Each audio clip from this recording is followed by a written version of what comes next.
අයවන් හරි අපි පුතාලා අද මේ වීඩියෝ එකෙන් සාකච්ඡා කරන්නේ අපේ හවුල් ව්‍යාපාර මේ නිබන්ධනයේ අපේ හවුල් ව්‍යාපාර සංවිධාන මාතෘකාවේ හවුල් ව්‍යාපාර කියන මාතෘකාවට අදාළව ඒකේ අවසන් කොටස පිළිබඳව තමයි අපි පුතාලට කරුණු කාරණා සාකච්ඡා කරන්නේ.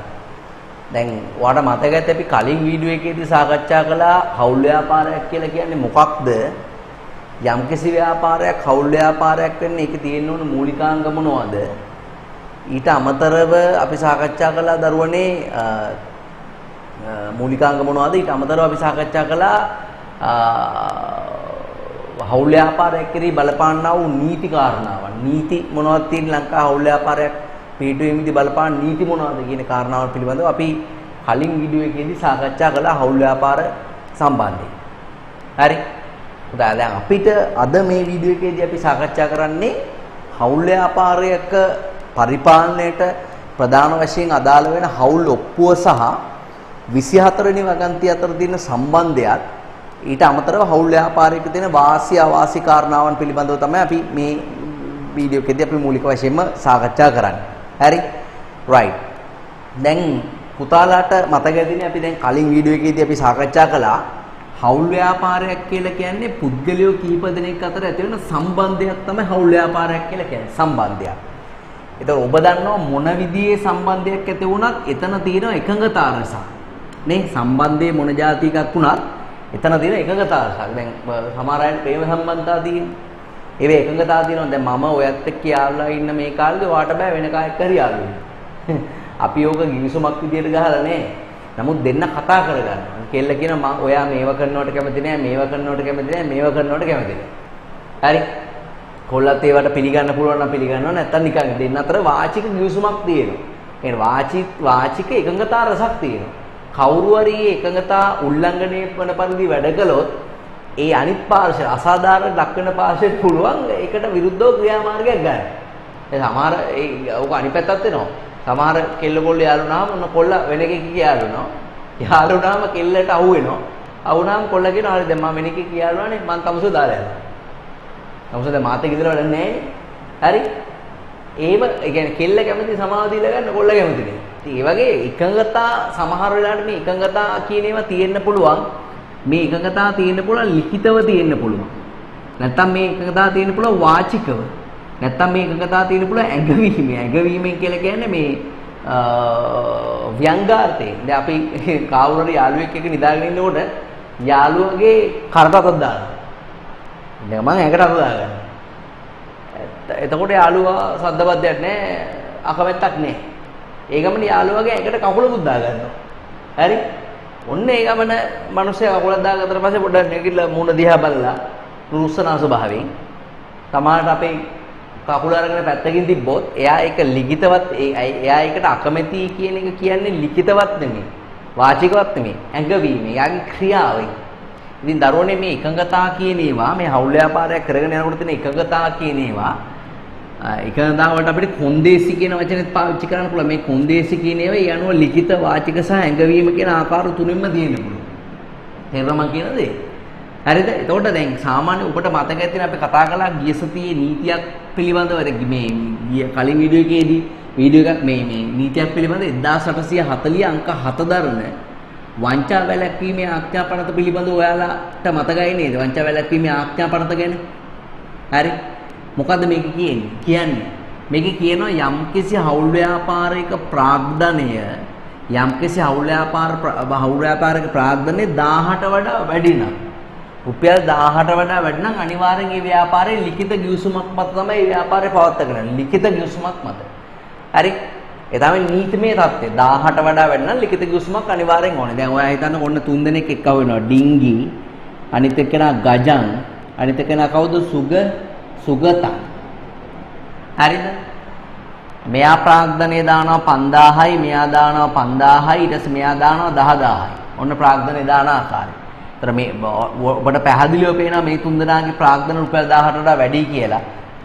එහෙනම් මේ 3 දෙනා විසින් අනිවාර්යෙන් ලිඛිත ගිවිසුමක් මත ව්‍යාපාරය පවත්වාගෙන යන්න ඕනේ. ඒ ලිඛිත ගිවිසුමක් මත ව්‍යාපාරේ පවත්වාගෙන යන්න අපි මේ කොළ කෑල්ලක් අරගෙන ඒ කොළ කෑල්ල අපිට හිතනීතනියව ලියලා 3 දෙනා අස්සම් කළා.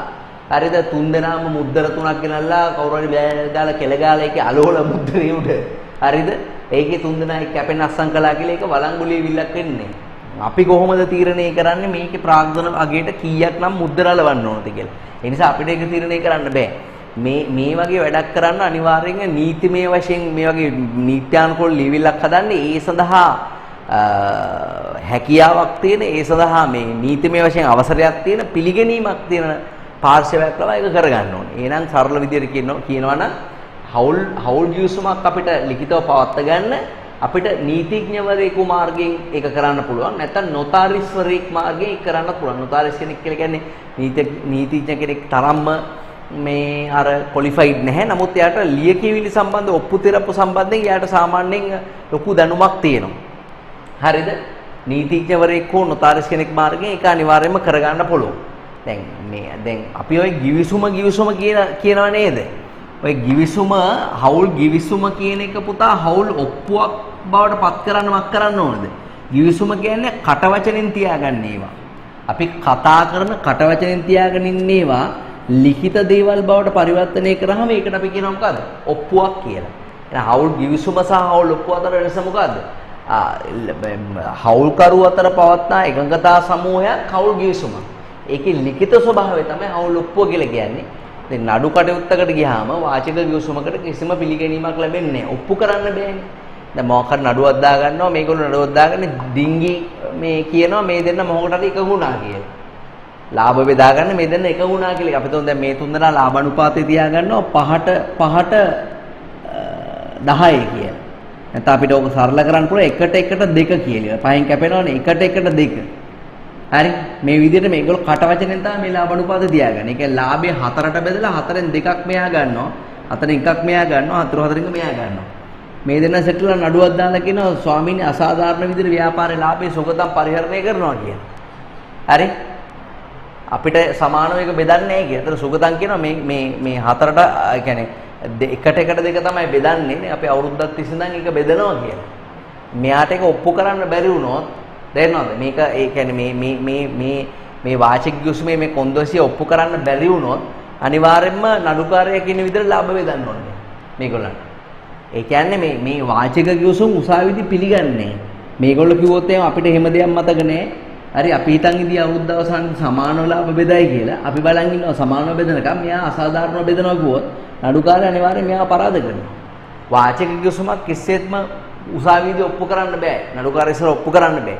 ඒක අපි ලිඛිත ගිවිසුමක් පවත්වාගෙන යන්නේ. එතකොට නීතිඥවරයෙක් සහ නොතලස්වරයෙක් මාර්ගයෙන් ඒක කරාම ඒක නීත්‍යානුකූලව පිළිගන්න ලියවිල්ලක් බවට පත් වෙනවා. කොහොම වුණත් දැන් විභාගෙදී ඇහුවොත් එහෙනම් පුතා හවුල් ඔප්පුවක් පවත්වා ගැනීමේ වාසි මොනවද කියලා ප්‍රධානම දේ තමයි නීතිමය කටයුතු වලදී සාක්ෂියක් බවට පත් වෙනවා ඒක. ඒ කියන්නේ ඕනම දෙයකට ඒක සාක්ෂියක් විදිහට ඉදිරිපත් කරන්න පුළුවන් ලියපු දෙය. අනිත් එක තමයි හවුලේ පරිපාලන කටයුතු සම්බන්ධයෙන් අපිට ඒක පාවිච්චි කරන්න පුළුවන්. හවුල පරිපාලනය කරනකොට ඒකේ තියෙන නිර්දේශ අනුව තමයි අපි පරිපාලනය කරන්නේ. අනිත් එක තමයි පුතා ආරවුල් අවම වෙනවා. නේ දෙයක් කිව්වහම වගේ නෙමෙයි දෙයක් ලියලා තිබ්බහම ඒ ලියපු දේ පෙන්නලා ඔප්පු කරන්න පුළුවන්. හරි. ඒතකොට ඒක ආරවුල් අඩු වෙන්න හේතුවක් වෙනවා. ඔන්න යන ආදී කාරණාවන් හින්දා හවුල් ඔප්පුවක් පවත්වා ගැනීම කියන එක නිතරම වාසි. හවුල් ගිවිසුම ලිඛිතව පවත්වා ගැනීම කියන එක නිතරම වාසිදායක දෙයක්.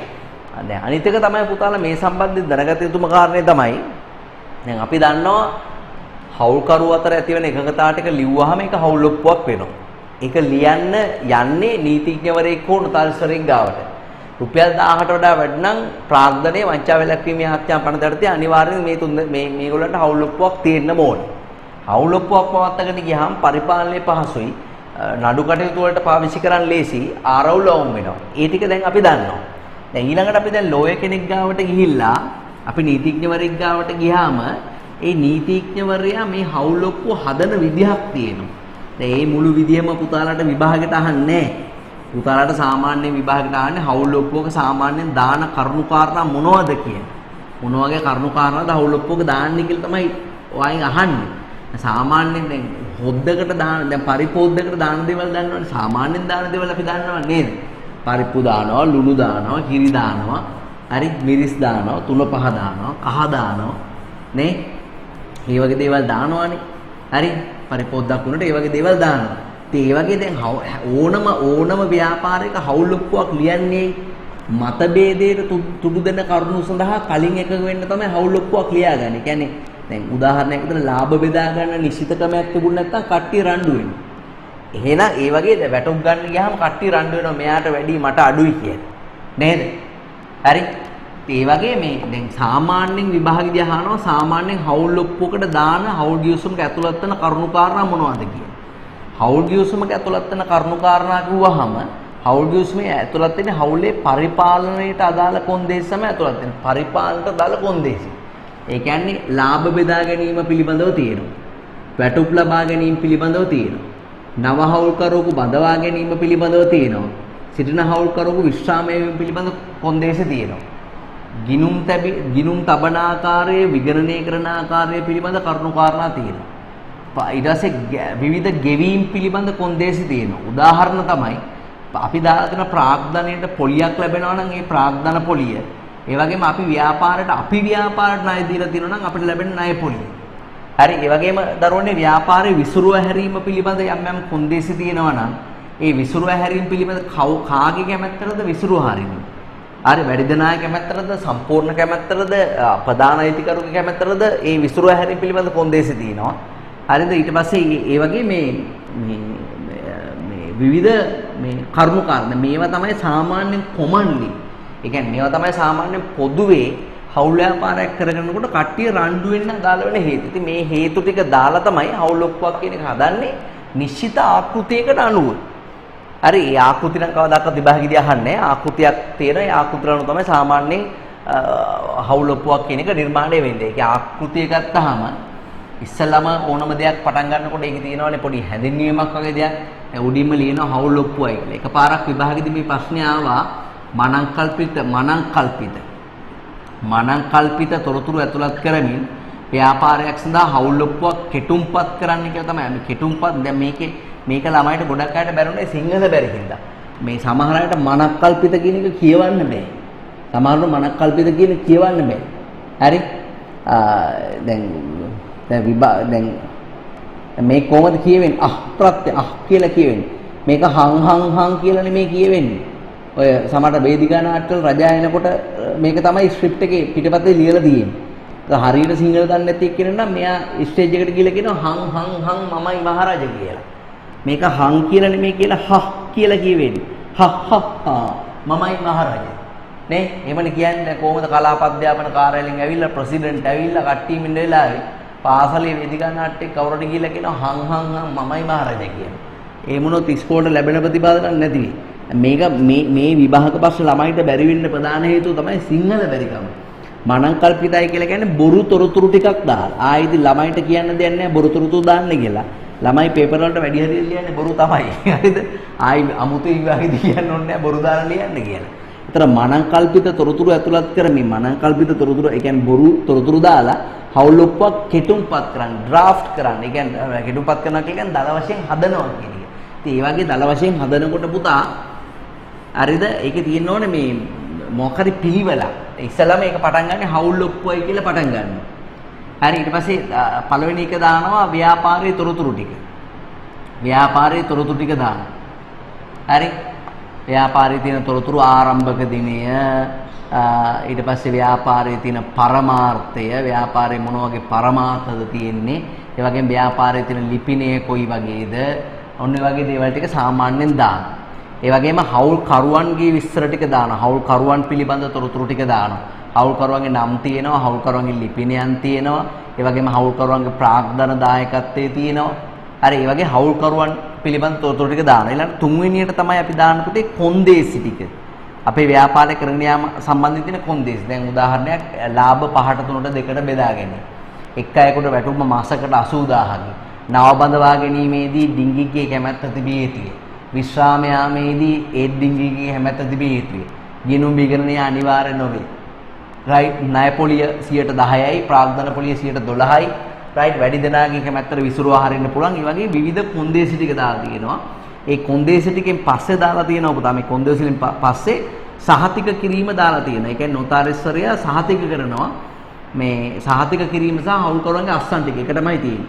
ඉතින් මේ කොන්දේසි ටික කියවලා තේරුම් අරගත්තාය කියලා හවුල්කරුවෝ ටික නොතාරෙස්සරේ ඉස්සර අස්සන් කරනවා. නොතාරෙස්සරයත් අන්තිමට කියනවා මං ඉස්සරහා තමයි මේක අස්සන් කරේ නිත්‍ය අනුකූල ලියවිලක් කියලා එයා සීල් එක ගන්නවා. ඔන්න ඔය කරුණු කාරණා ටික තමයි සාමාන්‍යයෙන් පුතේ හවුල් ව්‍යාපාර ඔප්පුවක සාමාන්‍යයෙන් තියෙන දේවල් වෙන්නේ. ඉතින් මේක එකපාරක් කෙටුම්පත් කරන්න කියලා විභාගෙදී ආවා. එතකොට ඔයාට ඒක කෙටුම්පත් කරගැනීමේ හැකියාවක් අනිවාර්යයෙන්ම තියෙනවා. ඕක තමයි හවුල් ව්‍යාපාරයක ඔප්පුව සම්බන්ධයෙන් කියන්න දෙන කාරණාවන් ටික වෙන්නේ. right. හරි. එමුන අපි මේ ටික ලියලිමු පුතා. අපි මේ ටික ලියලිමු එහෙනම්.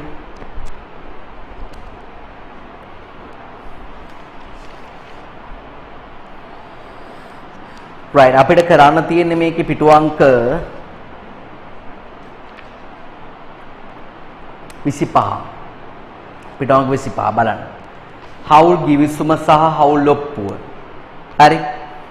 හවුල් ව්‍යාපාරයක් පවත්වාගෙන යාම සම්බන්ධයෙන් හවුල්කරුවන් අතර ඇති කරගත් එකඟතා සමූහය හවුල් ගිවිසුමක් වේ. හයිලයිට් කරගන්න. හවුල් ව්‍යාපාරයක් පවත්වාගෙන යාම සම්බන්ධයෙන් හවුල්කරුවන් අතර ඇති කරගත් එකතා සමූහය හවුල් ගිවිසුමක් වේ. මේ ලිඛිත වාචික හෝ වෙනත් ආකාරයකට පවතින්න පුළුවන්. ලිඛිත වාචික හෝ වෙනත් ආකාරයකට පැවතිය හැකිය. ඊට පස්සේ හවුල් ගිවිසුමක ලිඛිත ස්වරූපයේ හවුල් ඔප්පුව කීරි ගහගෙන හවුල් ගිවිසුමක ලිඛිත ස්වරූපයේ හවුල් ඔප්පුව කියන එක.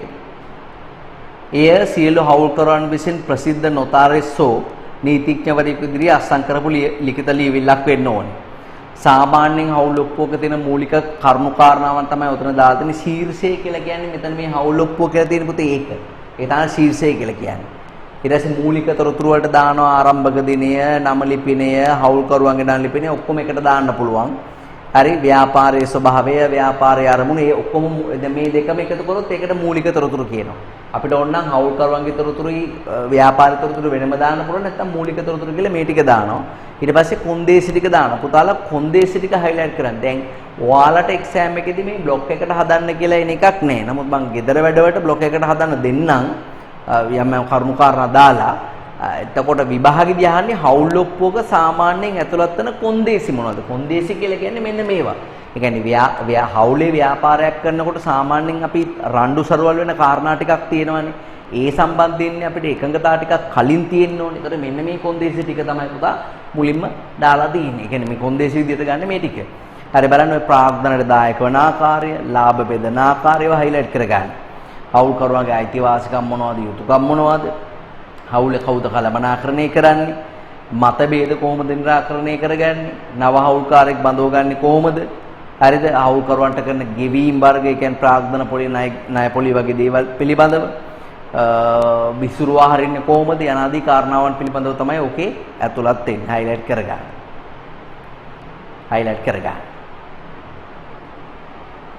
right. ඊට පස්සේ සහතික කිරීම පුතේ සහතික කිරීම ඒකෙදී හවුල්කරුවන්ගේ නම් අස්සන් තියෙනවා නොතාරසරයාගේ සහතිකයේ තියෙනවා නියමිත මුද්දර ගාස්තුව අලවලා දෙන ඒක ලෝය සාමාන්‍යයෙන් දන්නවා කීයද මේ ප්‍රාග්ධන යනුව ඒකට අලවන්න ඕන මුද්දර ප්‍රමාණය කියලා. තේරෙනවද මං කියන දේ පුතේ? right. ඒතර ඕගලන්ට මේ බ්ලොක් එකට හදන්නේ නැහැ මේ විශේෂයෙන්ම හවුල් ඔප්පුවේ තියෙන කොන්දේසි ටික දැනගත්තාම හොඳටම ඇති. right. ඒතර ලිඛිත තර්තුණක් දාගන්න ලිඛිත හවුල් ගිවිසුමක් පවත්වා ගැනීමේ වැදගත්කම් කියන එකට තර්තුණක් දාගන්න. ලිඛිත ගිවිසුමක් පවත්වා ගැනීමේ වැදගත්කම් මෙහෙම ලියන්න. පළවෙනි එක නීතිමය කටයුතු වලදී සාක්ෂියක් ලෙස භාවිත කළ හැකි වීම. ඒ තමයි පළවෙනිම කාරණය. නීතිමය කටයුතු වලදී සාක්ෂියක් ලෙස භාවිත කළ හැකි වීම.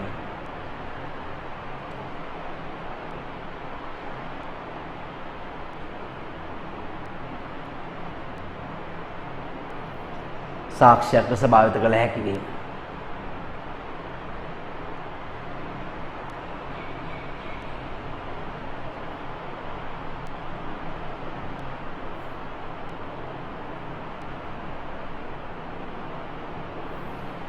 right. අංක 2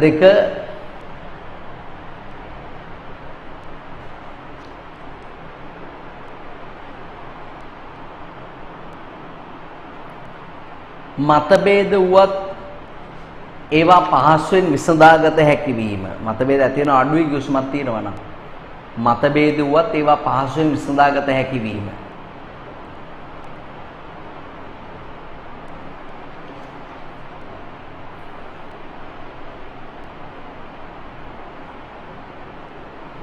වගේම හවුලේ පරිපාලන කටයුතු සාර්ථක කර ගැනීමට ඉවහල් වීම. හවුලේ පරිපාලන කටයුතු සාර්ථක කර ගැනීමට ඉවහල් වීම.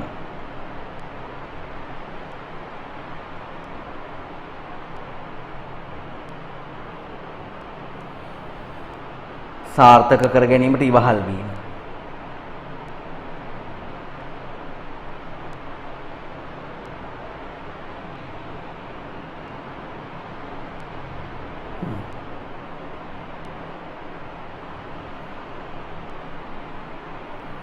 right.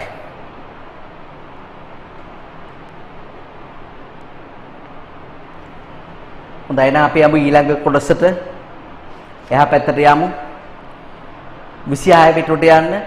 හවුල් ව්‍යාපාරයක ප්‍රගතියට බාධාකාරී වන අයුරින් නැතිය හැකි ගැටුම් निराකරණය කර ගැනීම සඳහා එවැනි ව්‍යාපාරයක් ආරම්භ කිරීමට පෙර ගත යුතු හොඳම පියවර මොකක්ද කියලා අහනවා.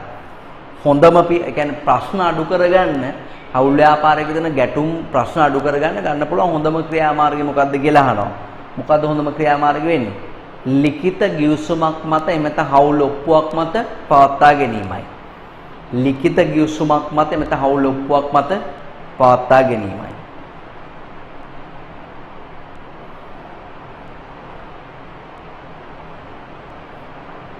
right ඊට පස්සේ දෙක බලන හවුල් ඔප්පුවක් තබා ගැනීම අනිවාර්ය වන්නේ කවර අවස්ථාවකද කියලා අහනවා. හවුල් ඔප්පුවක් තියා ගැනීම අනිවාර්ය වෙන්නේ කවර අවස්ථාවකද කියලා අහනවා.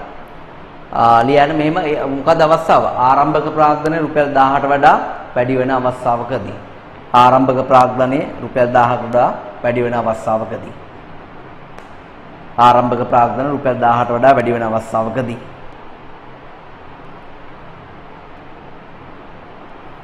right ඒක ඊළඟ එකේ අහනවා රුපියල් 1000කට වැඩි ප්‍රාග්ධනයක් සහිත හවුල් ව්‍යාපාරයක් පිහිටුවීම සඳහා ලිඛිත ගිවිසුමක් තිබීම අනිවාර්ය කර ඇත්තේ කුමන ආඥා පනතින්ද කියලා අහනවා.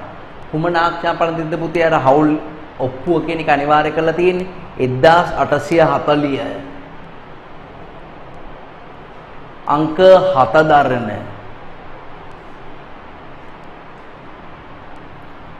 1840 අංක 7 දරන වංචා වැළැක්වීමේ ආඥා පනත මගින් වංචා වැළැක්වීමේ ආඥා පනත මගින්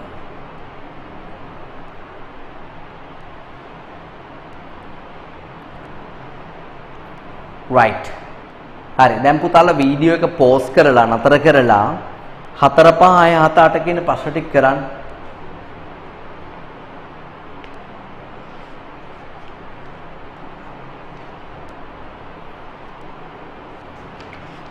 හොඳයි දැන් කරලා ආපහු බලනවා ඇති. හවුලක් පිටවීම සම්බන්ධයෙන් වඩා නිවැරදි ප්‍රකාශය වෙන්නේ සංස්ථාපනය කරන්නේ නාමය. පළාත් සභාව තුළ ලියාපදිංචි කළ යුතුය. හවුල් ඔප්පුවක් අනිවාර්ය වේ කියන එක වැරදි. සමාගම් පනතට ලියාපදිංචි කළ යුතුයි වැරදි.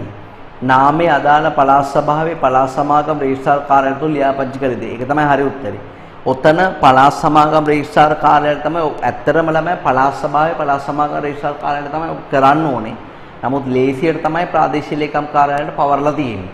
ඒ නිසා උත්තරය අංක 5. ප්‍රාදේශීය ලේකම් කාර්යාලයත් හරි. නමුත් ඔක ඔරිජිනල්ම ආයතනය තමයි පළාත් සමාගම් රෙජිස්ට්‍රාර් කාර්යාලය. හවුලක් සම්බන්ධයෙන් නිවැරදි ප්‍රකාශය වන්නේ 1890 හවුල් ආඥා පනතන ලියාපදිංචි කරන්න ඕනද? නෑ. ලියාපදිංචි කරන්නේ 1918 අංක 6 දරන ව්‍යාපාර නාම ආඥා පනත යටතේ. හවුල සීමා සහිත හවුලක සෑම හවුල්කරුවෙකුගේ වක්කෙම සීමිතයිද? නෑ. සීමා සහිත හවුල් ව්‍යාපාරයේ කොච්චර සීමිතයි ඉන්දියත් කමන්නේ. හැබැයි එක අසීමිත හවුල්කරු අසීමිත වක්කේන එක හවුල්කරුවෙක්වත් තියෙනවා. නේද? ඒක වැරදි. සාමාන්‍ය හවුලක නාම මාත්‍ර හවුල්කරුගේ වක්කියම අසීමිතයි. අපි දන්නේ නැහැ දැනට නාම මාත්‍ර හවුල්කරු කියන්නේ කවුද කියලා. හැබැයි අපි දන්නවා සාමාන්‍ය හවුලක් කියන්නේ මොකද්ද කියලා. පුතාලා සාමාන්‍ය හවුලක් කියලා කියන්නේ සියලු හවුල්කරුවන්ගේ වක්කීම අසීමිත වෙන හවුල් ව්‍යාපාරයක් ලංකාවේ පටන් ගන්න පුළුවන් වෙන්නේ මොකද්ද? සාමාන්‍ය හවුල් විතරයි. එහෙනම් අපි දන්නේ මේ නාම මාත්‍රික නම් මොකෙක්ද කියලා. අනිවාර්යයෙන් අපි දන්න එකම දේ එයා සම්බන්ධ වෙලා ඉන්නේ සාමාන්‍ය හවුල් ව්‍යාපාරයක නම් එයාගේ වගකීම අනිවාර්යෙන් අසීමිතයි. පුතාලා නාම මාත්‍ර හවුල් කරු කියන්නේ කවුද කියලා දන්නවද? ප්‍රාග්ධනයේ වෙනුවට තමන්ගේ කීර්ති නාමය ආයෝජනය කරන හවුල් කරුට අපි කියනවා නාම මාත්‍ර හවුල් කරු කියලා. එයාගේ එකම වත්කම තමයි එයාගේ තියෙන කීර්ති නාමය. හරි? දැන් ඔයා හිතන්න ඩිංගි ගජන් සුගතන්ගේ හවුල් ව්‍යාපාරයට මුත්තయ్య මුරලිදරන්ව සම්බන්ධ කරගන්න. මුත්තయ్య මුරලිදරන් සම්බන්ධ වුණාම එයාගේ තියෙන කීර්ති නාමය තමයි මේ ව්‍යාපාරයට පාවිච්චි කරන්නේ. right. ඊට පස්සේ ඊළඟ එක හවුල් ව්‍යාපාරයක සාර්ථකත්වයේ රැඳෙන්න විතර උත්තරේ අංක 3 පස්වෙනි එකට හවුල් ව්‍යාපාරයක සාර්ථකත්වයේ රැඳෙන්නේ හවුල් ඔප්පුව අනුව කටයුතු කිරීමෙන්. හවුල් ගිවිසුමක් ලිඛිත වීමෙන් අත්වන ප්‍රධාන වාසිය වෙන්නේ මොකද්ද? ආරවුල් වුණත් පහසුවෙන් විසඳ ගන්න පුළුවන්. හවුල් ගිවිසුම සම්බන්ධයෙන් වැරදි ප්‍රකාශය වෙන්නේ. වැරදි ප්‍රකාශය. සෑම විටම ලිඛිත විය යුතුයි කියන එක වැරදිලම. හවුල් ගිවිසුමක් ලිඛිත වාචික ව්‍යංග ඕන ආකාරයකට තියෙන්න පුළුවන්. හැබැයි ඉතින් ඒ අනිකුත් ගිවිසුම් වල தත්ත්වය උසාවියේදී ඔප්පු කරන්න බෑ. ඒකයි තියෙන ප්‍රශ්න වෙන්නේ. හරි. ඊට පස්සේ අපි යමු පාඩමේ ඊටාම වැදගත් කොටසකට. පුතාලාට accounts හදනකොටත් මේ කොටස අනිවාර්යයෙන්ම වැදගත් වෙනවා.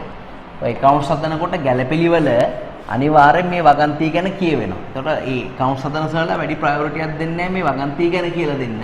මොකද එයාලා දන්නවා ව්‍යාපාර අධ්‍යයනයේදී මේ පාඩම ඉවර කරලා තමයි accounts වල මේ කොටසට එන්නේ කියලා.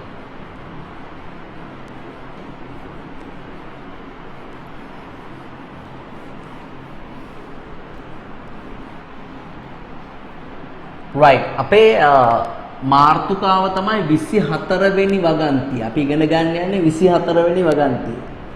තමාට ඕගොල්ලන්ගේ යාළුවෝ එහෙම ආපු නැති යාළුවෝ එහෙම ආයි 24 වෙනි වගන්තිය තිබ්බාම ඉතුරු 23ම කො මචං ඒක කලේ නැද්ද කියලා. නේ? අපි කොහොමද එකපාරට 24 තේරුම් ගන්නේ? 23ම අපිට කරන්න එපයි කියලා. ඒක නිකන් අර 18 28 කියලා ෆිල්ම් එකක් ආවේ. ඒ ෆිල්ම් එකේ නම 28. ඒක බැලුවාම තේරෙන්නේ. ඒ ෆිල්ම තේරුම් ගන්න බෑ එච්චර. ඒක සම්භාව්‍ය ෆිල්ම් එකක්. ඉතින් සමහර අය කියන ඉතුරු 27 බැලුවා නම් තේරුම් ගන්න පුළුවන් කියලා. හරි මේ 24 වෙනි වගන්තිය තේරුම් ගන්න එක 28 ෆිල්ම් එක තේරුම් ගන්නවා වගේ අමාරු දෙයක් නෙමෙයි. 24 වෙනි වගන්තියේ තනිකර තියෙන්නේ තව වගන්ති තියෙනවා. මම ඔයාලට මතකද වගන්ති 50ක් තියෙනවා හවුල් ව්‍යාපාර ආඥාපනදී ඔක්කොම. 24 වෙනි වගන්තිය වෙන් වෙලා තියෙන්නේ පරිපාලන කටයුතු සම්බන්ධයෙන්. පරිපාලන කටයුතු සම්බන්ධයෙන් තමයි 24 වෙනි වගන්තිය තියෙන්නේ. උදාහරණයක් විදිහට මම මේක ලියන්නම්. මේකට අනුව ලාභය සමානව බෙදා ගන්න ඕනේ. හරි ඒ වගේම පරිපාලනයේ හවුල්කරුවන් අතින් සිදු වෙන්න ඕන. හවුල්කරුවන් අතින් ඒ කිසිම දෙයකට වැටුප් ගැනීම තහනම්. ව්‍යාපාරයට දාලා දෙන ප්‍රාග්ධනයට 5% වාර්ෂික පොලියක් අවම වශයෙන් ගෙවන්න ඕන. 5%ක් අවම වශයෙන්. කවුරු හරි කෙනෙක් ව්‍යාපාරට ණය දීලා තිනවා නම් ඒ ණය පොලිය අනිවාර්යෙන් යාට ගෙවන්න ඕන පුතේ. නෑ sorry වැරදුනා මට. දාලා දෙන ප්‍රාග්ධනයට පොලිය ලබා ගත නොහැකියි. ප්‍රාග්ධනයට පොලිය ගන්න බෑ. හැබැයි දීලා තියෙන ණය මුදලක් තියෙනවා නම් අවම වශයෙන් වාර්ෂිකව 5% ගන්න පුළුවන්. අඩුම තරමේ 5යි. වැඩිම ගන්න ඒ අදාළ ආයතනයේ තීරණය කරන්න ඕනේ. ඉතින් ඔන්න වගේ මේ 24 වෙනි වගන්තිය දීලා තියෙනවා දරුවනේ නිර්දේශ වගේක්. දැන් මේකට අනුව තියෙනවා ගිණුම් පොත්පත් ඔක්කොම ව්‍යාපාරයේ ප්‍රධාන කාර්යාලයේ තියෙන්න ඕන. ඒවා පිටපත් කරගැනීමේ හැකියාව, ඒවා කොපි කරගැනීමේ හැකියාව හවුල්කරුවන්ට තියෙන්න ඕන. පරීක්ෂා කිරීමේ හැකියාව. ඒ වගේ මේ 24 වෙනි වගන්තියේ තියෙන පුතා පරිපාලන නිර්දේශ වගේක්. හැබැයි ඔයා මතක තියාගන්න නීතියෙන් මොනවා කිව්වත් හරිද? නීතියෙන් මොනවා කිව්වත් හවුල්කරුවෝ තුන්දෙනා එකඟ නම් මේවා වෙනස් කරගන්න පුළුවන්. දැන් මේ 24 වෙනි වගන්තිය කියන එක අනුගමනය කිරීම අනිවාර්ය නෑ පුතේ.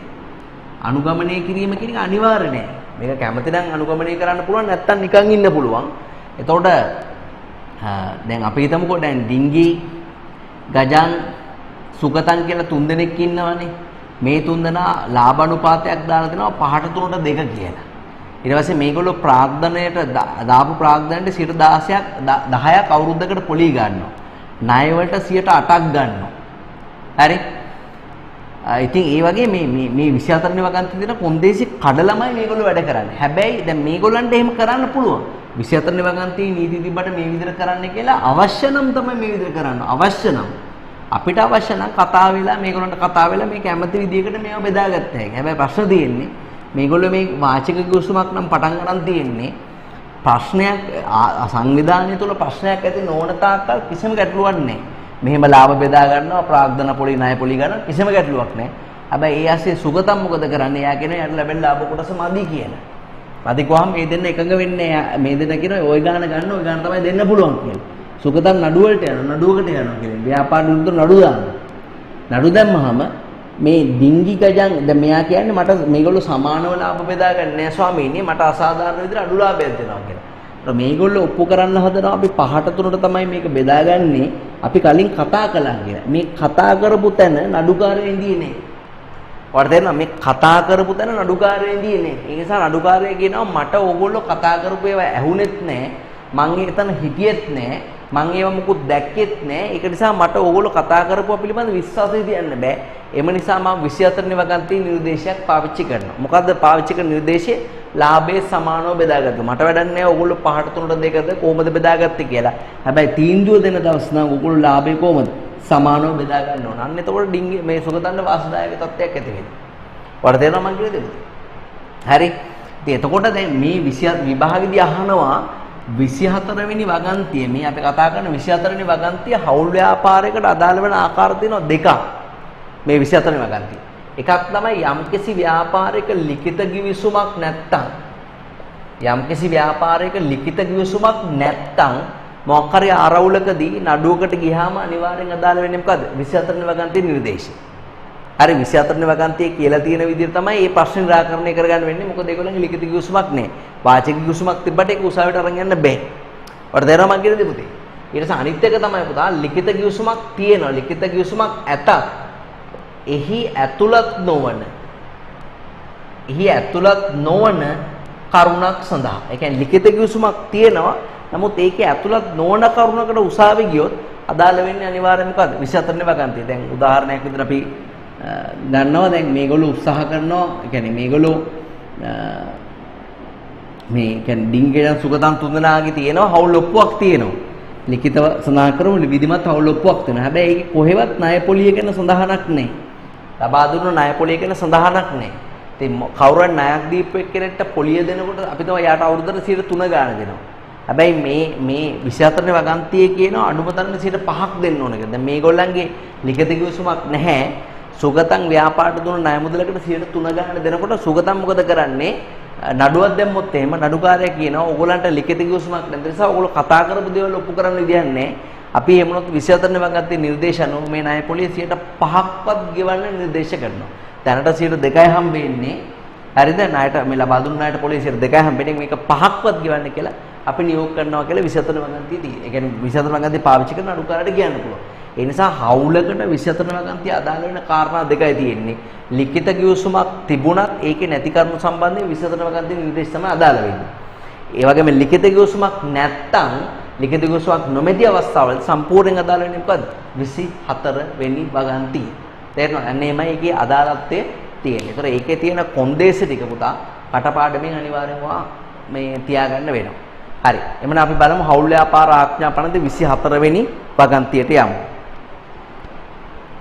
හවුල් ආඥා පනතේ 24 වෙනි වගන්තිය බලන්න.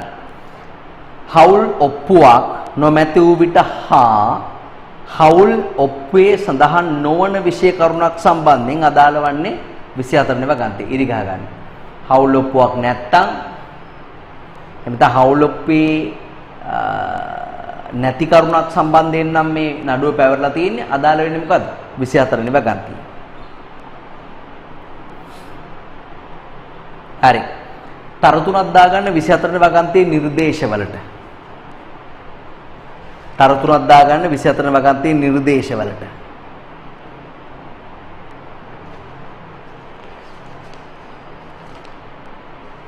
නිර්දේශවලට. හරි. දැන් පුතාලා විනාඩියක් අරගෙන මේ නිර්දේශිත කියවන්න. විනාඩියක් අරගෙන මේ නිර්දේශිත කියවන්න.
හරි.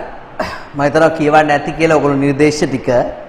ඒකේ බලන්න ව්‍යාපාරය පටන් ගන්නකොට කොහොම ප්‍රාග්ධනය දැම්මත් කමක් නැහැ. ව්‍යාපාරය අවසන් කරනකොට ප්‍රාග්ධනය සමානව අරගෙන යන්න ඕන. හරිද? ඒ වගේම ලාභ සමානව බෙදා ගන්න ඕනේ. ඒවා හයිලයිට් කර ගන්න ඕන පුතේ. කවුරු හරි හවුල්කාරයෙක් පෞද්ගලිකව වියදමක් කරුවොත් ඒ වියදම ව්‍යාපාරයෙන් නැවත අය කර ගන්න පුළුවන්. දැන් උදාහරණයක් විදිහට ඔයා හිතන්නකෝ ව්‍යාපාරයට අවශ්‍ය කරන බඩු තොගයක් අරන් එන්න ඒක බස් එකේ ගේන්න බැරි ඉඳලා ඩිංගි 3 wheeler කරගෙන එනවා. 3 wheeler එකට රුපියල් 1000ක් ගන්න. අන්නේ රුපියල් 1000 යාට පුළුවන් ව්‍යාපාරේ ලාච්චුවෙන් ගන්න. ඒක තමයි නිර්දේශය වෙන්නේ. ඒවා හයිලයිට් කරගන්න ඔක්කොම. ප්‍රාග්ධනට අමතරව සපයලා තියෙන ණය මුදල් තියෙනවා නම් ඒ ණය මුදල් වලට අවම වර්ෂයකට 5% පොලියක් ගෙවන්න ඕන. අඩුම තරමේ. හරි? ප්‍රාග්ධනට පොලිය හම්බ වෙන්නේ. ඒ වගේම කළමනාකරණයට සියලුම හවුල්කරුවෝ සම්බන්ධ වෙන්න ඕනේ. ඒ සඳහා කිසිම කෙනෙක්ට වැටුප් ගන්නත් බෑ. ඒවා හයිලයිට් කරගන්න. නව හවුල්කරුවෙක් බදව ගන්නකොට ඉන්න පරණ අය ඔක්කොමලා ඒ සියලු දෙනාගේ කැමැත්ත අනිවාර්යයෙන්ම තියෙන්න ඕනේ. සියලු දෙනාගේ කැමැත්ත තිබිය යුතුයි. right. සාමාන්‍ය ව්‍යාපාර කටයුතු සියලු දෙනාගේ කැමැත්තෙන්ද හැබැයි හවුල් ව්‍යාපාරයේ ස්වභාවය වෙනස් වෙන කටයුතු වැඩි දෙනාගේ සාමාන්‍ය ව්‍යාපාර කටයුතු පුතා එතන කරෙක්ෂන් එකක් තියෙනවා. 8 වෙනි එක බලන්න සාමාන්‍ය ව්‍යාපාර කටයුතු වැඩි දෙනාගේ කැමැත්තෙන් වෙන්න ඕනේ. සාමාන්‍ය ව්‍යාපාර කටයුතු වැඩි දෙනාගේ කැමැත්ත සහිතවද ව්‍යාපාරයේ ස්වභාවය වෙනස් වෙනවා. ඒ කියන්නේ එක්ක නම වෙනස් කරනවා. නැත්නම් ව්‍යවස්ථාව වෙනස් කරනවා. නැත්නම් ව්‍යාපාර විසිරුව හරිනවා. ඒ වගේ වැඩවලට අනිවාර්යයෙන්ම සියලුම දෙනාගේ කැමැත්ත තියෙන්න ඕනේ. ව්‍යාපාරයේ ගිණුම් පොත්පත් ඔක්කොම ව්‍යාපාරයේ ප්‍රධාන කාර්යාලයේ තියෙන්න ඕන. ඒවා පිටපත් කරන්න, පරීක්ෂා කරන්න අනිවාර්යයෙන්ම අයිතිය තියෙන කාටද? හවුල්කර ඕන කෙනෙක්ට ඇවිල්ලා ඕනලාක බලන්න පුළුවන් accounts ටික. ඔන්න ඔය වගේ නිර්දේශ තමයි 24 වෙනි වගන්තියේ තියෙන්නේ. හරි. එහෙනම් අපි පස්සට යම් බලන්න. ලිඛිත හවුල් ගිවිසුමක් නොමැති හවුල් ව්‍යාපාරවල ලිඛිත ගිවිසුමක් නොමැති හවුල් ව්‍යාපාරවල මතභේද සමතයකට පත් කිරීම සඳහා අනුගමනය කළ හැකි විකල්ප ක්‍රියාමාර්ග දෙකක් යෝජනා කරන්න. right. හරි. ලිඛිත ගිවිසුමක් නැත්තම් කරන්න පුළුවන් දේවල් මොනවද කියලා අහනවා. හරි. දැන් පුතාලා දැන්ටත් උත්තරයක් දාන්න. යම් ව්‍යාපාරයක ලිඛිත ගිවිසුමක් නැත්තම් යම්කිසි ආරවුලක් ඇති වුණොත් විසඳ ගන්න පාවිච්චි කරන්න පුළුවන් දේ මොකද්ද? අපිට පුළුවන් හවුල් ආඥා පනතේ 24 වෙනි වගන්තියට අනුව කටයුතු කරන්න. එහෙනම් 24 වෙනි වගන්තියේ කියලා තියෙන නිර්දේශ අනුව අපිට කටයුතු කරන්න පුළුවන්. හරි. එතකොට ඒකේ විසඳ ගන්න පුළුවන්. හරි. ප්‍රශ්නේ තියෙන්නේ දැන් ඔයාලා දැක්ක 24 වෙනි වගන්තියේ තියෙන නිර්දේශ ටික. ඔන්න ඕවා තමයි 24 වෙනි වගන්තියේ තියෙන නිර්දේශ ටික වෙන්නේ. හරි. එතකොට ඔය 24 වෙනි වගන්තියේ නැති කරුණක් සම්බන්ධයෙන් ඒගොල්ලෝ රණ්ඩුනොත් මොකද කරන්නේ? ඒ කියන්නේ නඩුකාරයා එතකොට කියනවාද? දැන් ඔයා හිතන්නකෝ මෙහෙම. ඔයා හිතන්නකෝ මෙහෙම. මෙන්න ඩිංගි ඉන්නවා, ගජන් ඉන්නවා, සුගතන් ඉන්නවා. හරි? මේගොල්ලන්ගේ ව්‍යාපාරයේ තියෙනවා මේගොල්ලන්ගේ ව්‍යාපාරයේ ලිඛිත ගිවිසුමක් නැහැ. මේගොල්ලන්ගේ ව්‍යාපාරයේ ලිඛිත ගිවිසුමක් නැත. ඒ කියන්නේ වාචික ගිවිසුමක් තමයි තියෙන්නේ. යම් අවස්ථාවකදී සුගතන් බුන්වත් වෙනවා. බුන්වත් වෙනවා කියලා කියන්නේ මොකද? අතේ 7-5ක්වත් නැති වෙනවා. සල්ලි නෑ අතේ. එයා බංකොලොත් වෙලා තියෙන්නේ. බුන්වත් කියලා කියන්නේ බංකොලොත් වෙනවා කියන එක. එතකොට දැන් ඔයා හිතන්න මේ ව්‍යාපාරෙට තියෙනවා ලක්ෂ 9ක් ණය ගෙවන්න. මේ ව්‍යාපාරෙට තියෙනවා ලක්ෂ 9ක් ණය ගෙවන්න. හොඳට අහගෙන ඉන්න. හොඳට අහගෙන ඉන්න. හරි? ඔයාලට මතකයිද දැන් සිද්ධිය ඩිංගි ගජන් සුගතන් කියලා 3 දෙනෙක් ඉන්නවා. හරි මේ ව්‍යාපාරට ලක්ෂ 9ක ණයක් තියෙනවා ගෙවන්න. ඒතර එක්කෙනෙක් ගෙවන්න ඕන ලක්ෂ 3 ගානේ අනිවාර්යෙන් එක්කෙනෙක් ගෙවන්න ඕන. මේ ලක්ෂ ඒ කියන්නේ 9 ගෙවන්න මේ 3 ගානේ ගෙවන්න ඕන. ප්‍රශ්නේ තියෙන්නේ සුගතන් ප්‍රාග්ධනයේ දාලා තියෙන්නේ ලක්ෂයයි. සුගතන් ප්‍රාග්ධනයේ දාලා තියෙන්නේ ලක්ෂයයි. එහෙනම් සුගතන්ගේ ලක්ෂ 3න් ඔය ප්‍රාග්ධනයේ කැලල අපිට ගන්න පුළුවන් ණය පියවන්න. නේ? එතකොට මේ සුගතන්ගේ ණය කොටස දා කොච්චර තියෙනවද? ලක්ෂ 2ක් තියෙනවා. සුගතන් ප්‍රාග්ධනයේ දාලා තියෙන ලක්ෂයක්. ඒ ලක්ෂයෙන් එයා ණය කොටස පියවනවා. සුගතන්ට තව ගෙවන්න තියෙනවා ලක්ෂ 2ක්. ප්‍රශ්න තියෙන්නේ සුගතන්ගේ ප්‍රාග්ධන ඉවරයි. ව්‍යාපාර ප්‍රාග්ධන ඉවරයි. ඔබ දන්නවා සාමාන්‍ය හවුල් ව්‍යාපාරයක සාමාන්‍ය හවුල් ව්‍යාපාරයක හවුල්කරුවෙකුගේ වගකීම අසීමිතයි. සුගතන්ට අයිති පෞද්ගලික දීපල ඉඩකඩම් තියෙනවා නම් ඒව විකුණලා හරි මේ ලක්ෂ 2 ගෙවන්න ඕනේ. වැඩේ තියෙන්නේ සුගතන්ට අයිති එහෙම කිසිවක් නැහැ. එයාට අයිති පෞද්ගලික දේපලක් නේ. ඒ පෞද්ගලික දේපලක් නැත්තම් අනිවාර්යෙන් උසාවියේ තීරණය කරන සුගතන් කියන්නේ බංකොලොත් වෙච්ච පුද්ගලයෙක් කියලා. ඒ කියන්නේ එයාට ඇඳිවත විතරයි තියෙන්නේ. ඇඳගෙන ඉන්න ඇඳුම විතරයි තියෙන්නේ, වෙන කිසිම ඇසෙට් එකක් නැහැ. ඒ ඇඳගෙන ඉන්න ඇඳුම විකුරන්න කියලා කියන්නේ නැහැ. සුගතන්ගේ පරණ තරම විකුරන්න කියලා කියන්නේ නැහැ. හරි කටුකැට විකුරලා සල්ලි දෙන්න කියලා කියන්නේ නැහැ. ඇඳිවත පමණයි මනුස්සයන්ට තියෙන්නේ. ප්‍රොපර්ටිස් නැත්තම් මොකද කරන්නේ? මොකද කරන්නේ? දැන් මේගොල්ලන්ගේ දැන් එතකොට මෙන්න ආරවුලක් ඇති වෙනවා. මේගොල්ලෝ අතර ආරවුලක් ඇති වෙනවා. මේ වගේ සිද්ධියකට ආරවුලක් ඇති වෙනවා. ඒ වගේ ආරවුලක් ඇති වුනහම ඒ ආරවුල් විසඳා ගැනීමේ පළවෙනි මූලාශ්‍රය මොකද්ද? හවුල් ගිවිසුම. හවුල් ගිවිසුම. මේගොල්ලන්ගේ හවුල් ගිවිසුම තමයි පළවෙනි මූලාශ්‍රය වෙන්නේ. දැන් හවුල් ගිවිසුමේ කොහරි තියෙනවා නම් දරුවනේ හවුල් ගිවිසුමේ කොහරි තියෙනවා නම් යම් අයෙකු බුන්නත් වූ පසු ඔහුගේ වක්කීම් කොටස ඩිංගි විසින් දරාගත යුතුයි කියලා කිසිම ගැටලුවක් නැහැ. ගිවිසුමේක තියෙනවා නම් හරි ගිවිසුමේදී එහෙම තියෙනවා නම් ඩිංගි එක දරා ගන්න ඕන. හරි? එතන එහාට දෙයක් නැහැ. එතන එහාට දෙයක් නැහැ. දැන් නමුත් ප්‍රශ්න තියෙන්නේ ඇත්තරම දැන් මේගොල්ලෝ එහෙම කතා වෙලා තියෙන. කවුරු හරි කෙනෙක් ඩිංගි කියනවා ව්‍යාපාරේ පටන් ගන්නකොට හරි ඕන කෙනෙක් බුන්නත් වෙද්දී උඹලා බය වෙන්න එපා මචං උඹලට ගෙවන්න බැරුවොත් මං ගෙවන්නම් කියලා ඩිංගි පොරොන්දු වෙලා තමයි අනිත් දෙන්නාත් මේ ව්‍යාපාරට දාගෙන මෙයා ප්‍රමුඛ හවුල්කාරයා මේ ව්‍යාපාරේ පවත්වාගෙන ගිහලා තියෙන්නේ. දැන් සුගතම් බුන්නත් වෙනවා. දැන් සුගතම් බුන්නත් වෙනවා.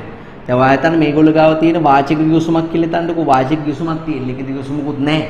වාචික වේවා ලිඛිත වේවා මොකක් හරි ගිවිසුමක් තියෙනවා කියලා හිතන්නකෝ. දැන් ඩිංගි ටික වෙලාවකට පස්සේ ඩිංගි කියන්නේ දැන් මේ ලක්ෂ දෙක කොහොමද මේ ඉතුරුලා දෙන ලක්ෂ දෙක කොහොමද බෙදා ගන්න ඕනේ? ඩිංගි ලක්ෂයයි ගජන් ලක්ෂයයි බෙදා ගන්න ඕනේ.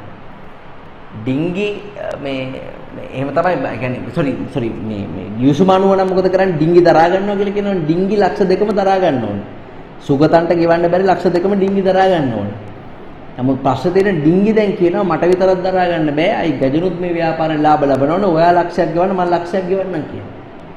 හැබැයි මේගොල්ලන්ගේ ගිවිසුමේ දැන් මේගොල්ලන් ගිවිසුමේ තමයි තියෙන්නේ එහෙම. මේලා ගිවිසුමේ තමයි ඩිංගි දරාගත යුතුයි කියලා තියෙන්නේ.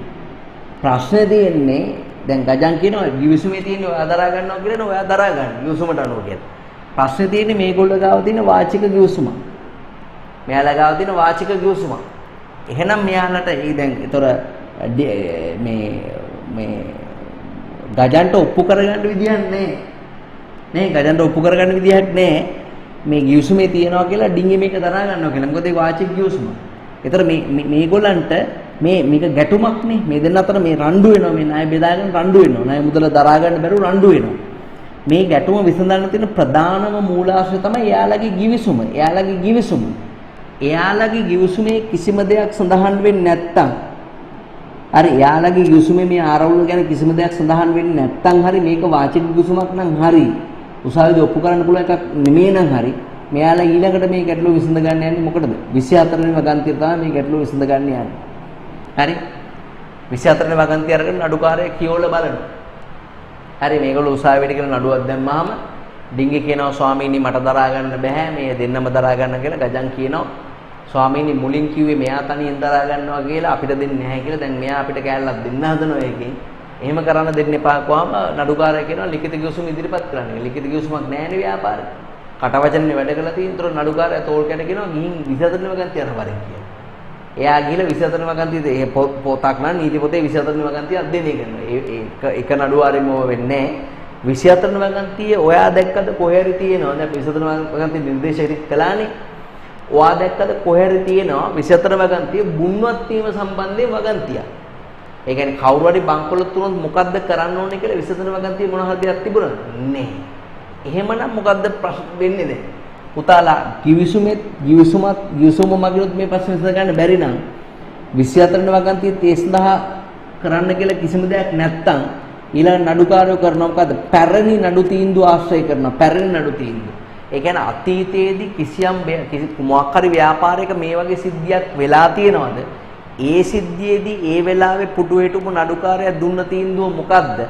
ඒ තීන්දුව අනුව යමින් මමත් මේ ව්‍යාපාරයට මේ තීන්දුව දෙනවා කියලා තමයි නඩුකාරයා කියන්නේ. පරණ නඩු තීන්දුව. දැන් හොඳ වෙලාවට මේ වගේ බුන්නත් වීමක් සම්බන්ධයෙන් පරණ නඩු තීන්දුවක් තියෙනවා. මොකක්ද ඒ නඩු තීන්දුව?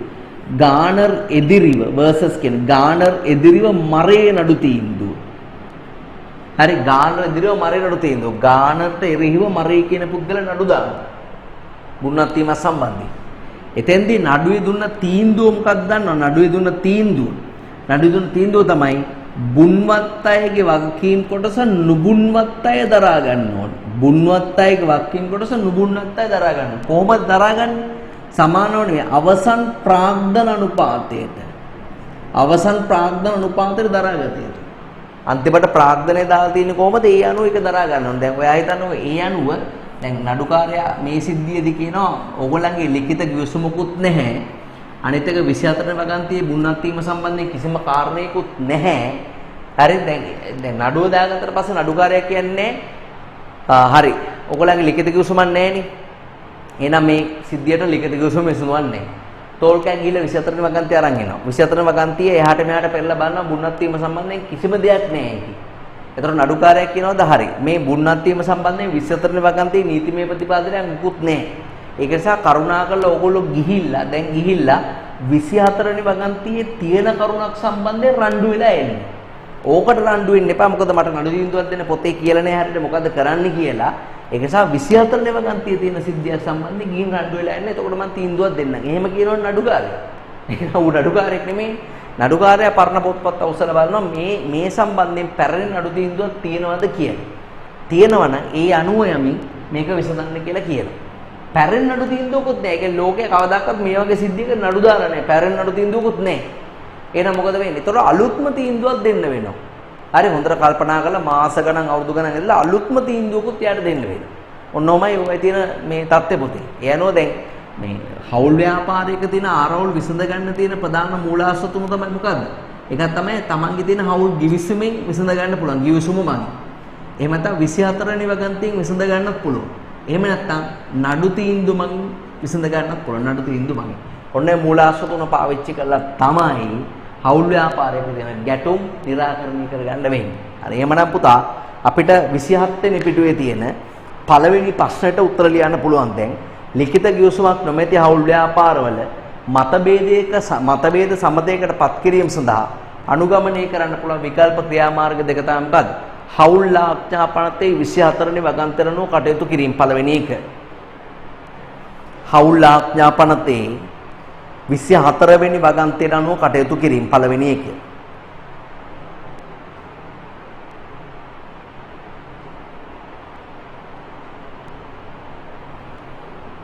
පළවෙනි එක.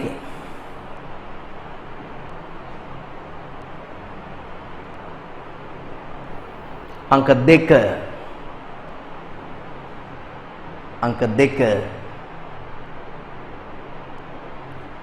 පැරණි නඩු තීන්දුව අනුව කටයුතු කිරීම. පැරණි නඩු තීන්දුව අනුව කටයුතු කිරීම.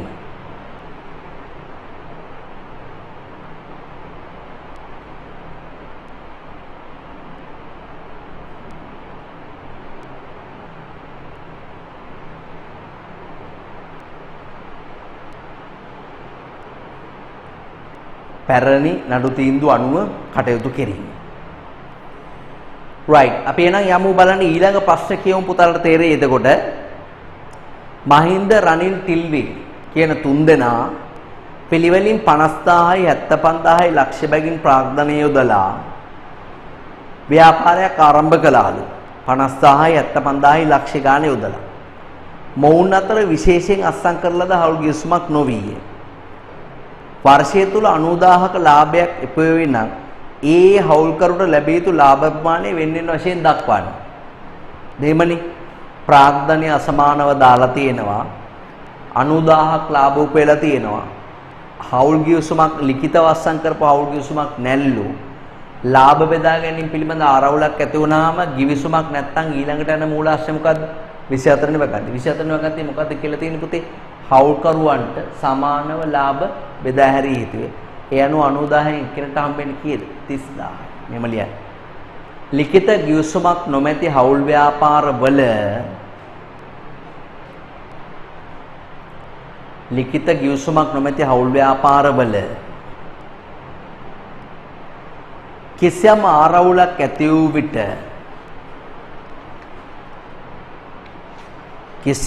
ආරවුලක් ඇති වූ විට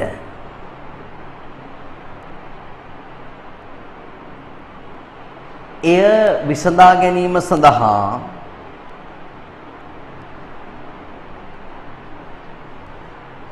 හවුල ආඥා පනතේ හවුල ආඥා පනතේ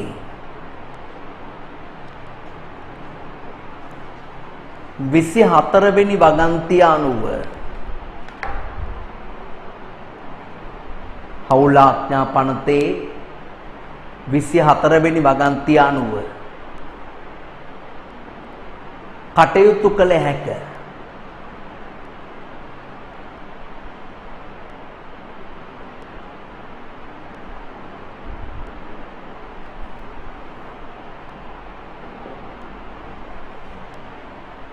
විසිහතරවෙනි වගන්තිය අනුව කටයුතු කළ හැක එම වගන්තියට අනුව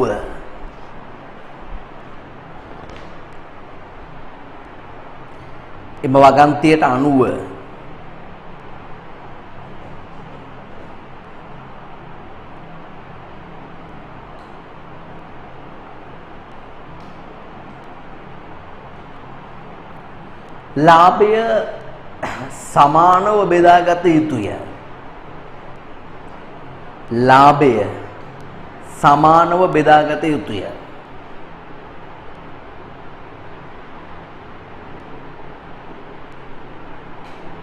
එම නිසා එක් අයෙකුට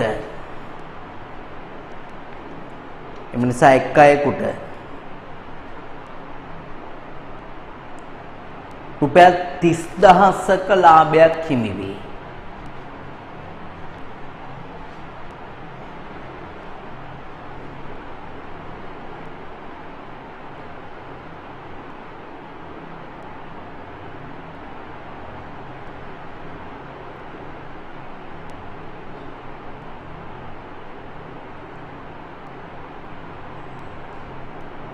රුපියල් 30000ක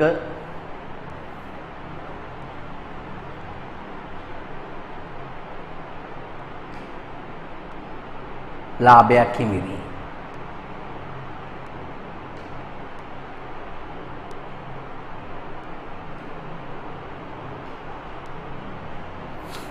right.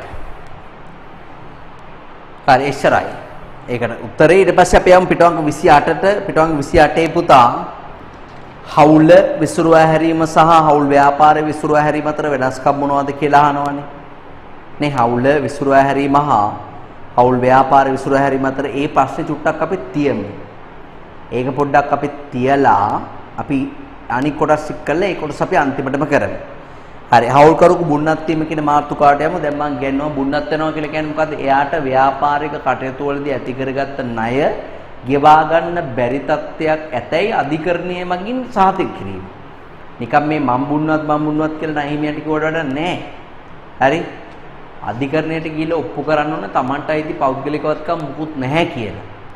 ඒ නැති එහෙම ඔප්පු කරන්න පුළුවන් නම් එයා බුන්නත් කියලා සැලකනවා.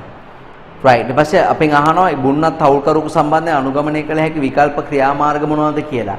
අපි ලියමු බුන්නත් හවුල් කරුකු සම්බන්ධයෙන් අනුගමනය කරන්න පුළුවන් විකල්ප ක්‍රියාමාර්ග දෙකක් තියෙනවා. එකක් තමයි අංක 1 ලියන්නේ හවුල් ගිවිසුමේ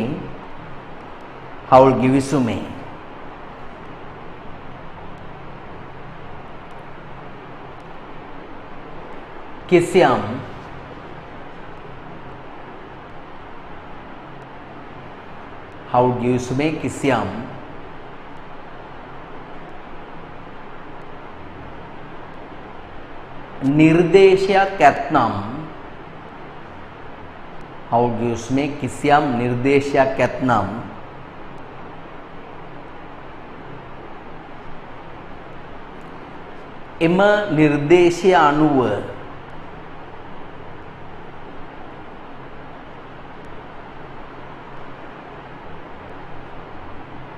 එම නිර්දේශය අනුව කටයුතු කිරීම.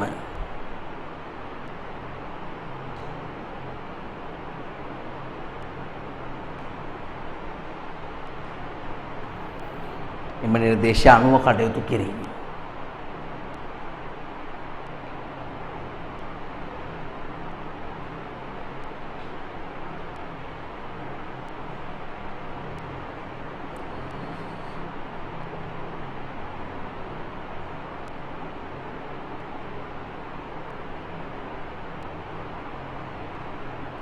අංක 2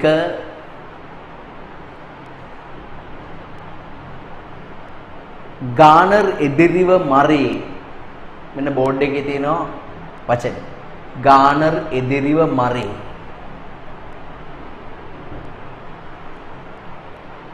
නඩු තීන්දුවට අනුව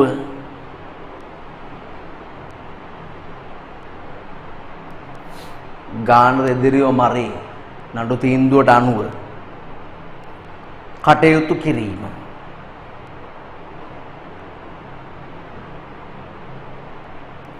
කටයුතු කිරීම එතන ඒකට වරහණක් දාලා රතු පෑනෙන් ලියන්න මෙහෙම ඒ නඩු තීන්දුව ලියන්න මෙහෙම ගානර් එදිරිව මරේ නඩු තීන්දුවන කටයුතු කිරීම මෙහෙම ලියන්න වරහණක් දාලා ලියන්න මෙහෙම රතු පෑනෙන් බුන්වත් වූ හවුල්කරුගේ වගකීම් කොටස බුන්වත් වූ හවුල්කරුගේ වගකීම් කොටස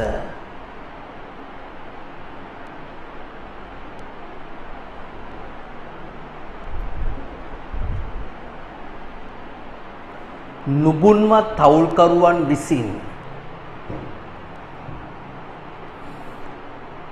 නුබුන්වත් හවුල්කරුවන් විසින් ඒ කියන්නේ බුන්වත් වෙච්ච නැති අය විසින් දරාගත යුතුයි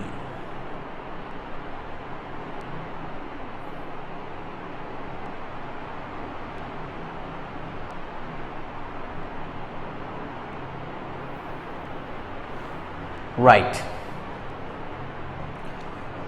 හොඳයි එහෙනම් 28 වෙනි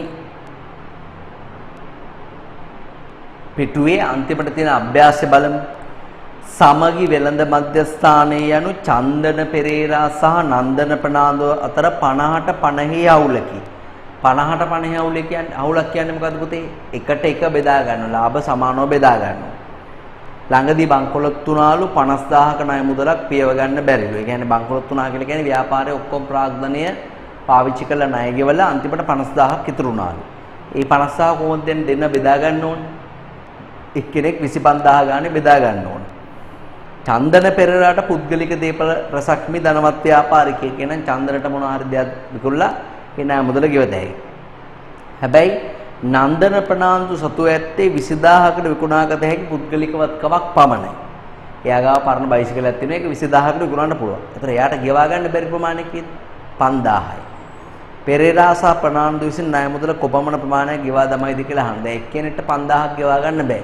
එහෙනම් මොකද්ද නඩු තීන්දුව අනුව අපිට කියන්න වෙන්නේ? බුන්නත් එච් එක්කෙනාගේ වක්කීම් කොටස නුබුන්නත් අය දරා ගන්න වෙනවා. මෙතන නුබුන්නත් අය කිව්වට ගොඩක් නෑ එක්කෙනා ඉන්නේ. එහෙනම් අර 5000 එයා දරා ගන්න ඕනේ. එහෙනම් කොහොමද මේක බෙදෙන්නේ පුතේ? චන්දන පෙරේරා 30000යි නන්දන ප්‍රනාන්දු 20000යි. එමය බෙදෙන්නේ. චන්දන ප්‍රනාන්දු 30000යි නෑ චන්දන පෙරේරා 30000යි නන්දන ප්‍රනාන්දු 20000යි.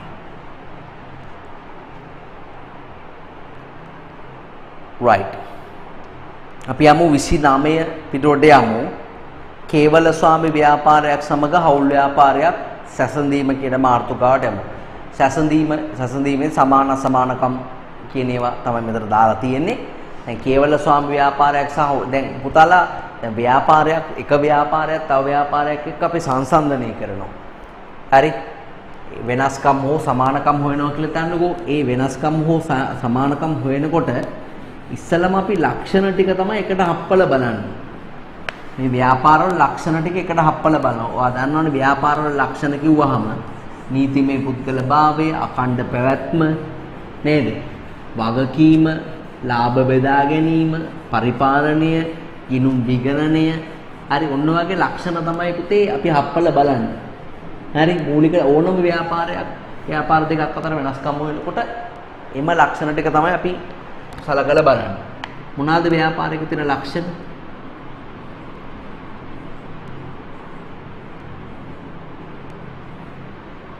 ව්‍යාපාරික තියෙන ලක්ෂණ තමයි එකක් තමයි වගකීම කියන ලක්ෂණේ තියෙනවා.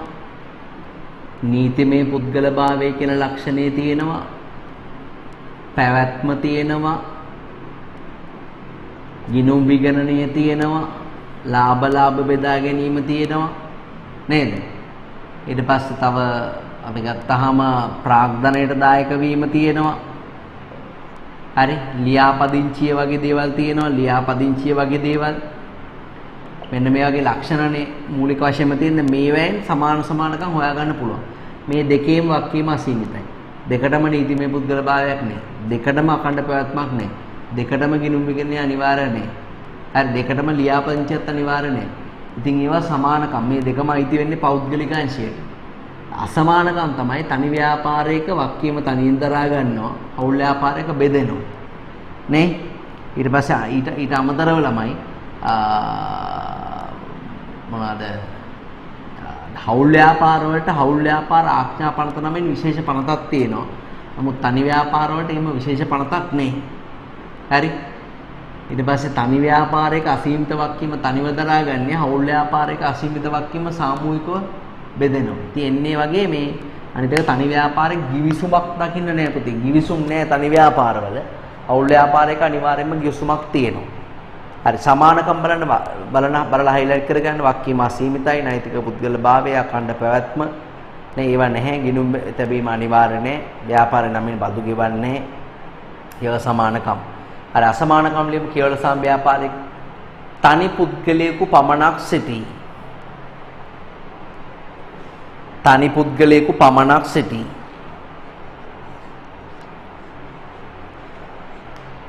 තනි පුද්ගලයෙකු පමණක් සිටී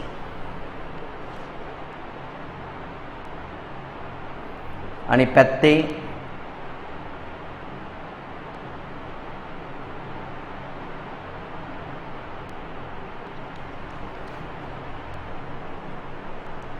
තනි පුද්ගලයෙකු පමණක් සිටී අනිත් පැත්තේ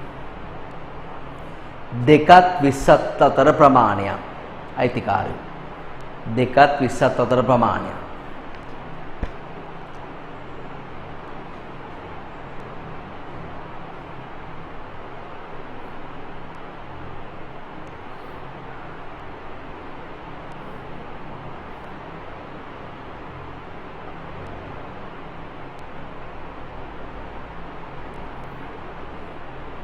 කේවල ස්වාම ව්‍යාපාරය ලාභ තනිව මුක්ති විඳී අනිත් පැත්තේ සාමූහිකව ලාභ තනිව මුක්ති විඳී අනිත් පැත්තේ සාමූහිකව කේවල ස්වාම ව්‍යාපාරය වගකීම තනිව දරා ගනී අනිත් පැත්තේ සාමූහිකව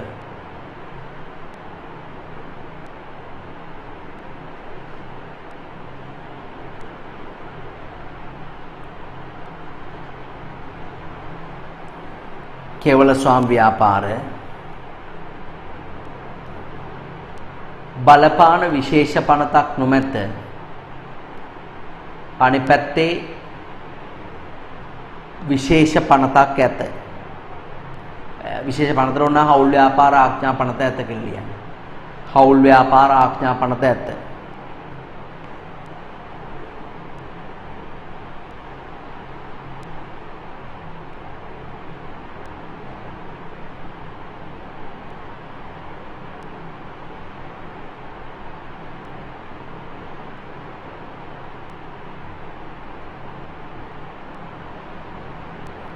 කේවල ස්වාම ව්‍යාපාර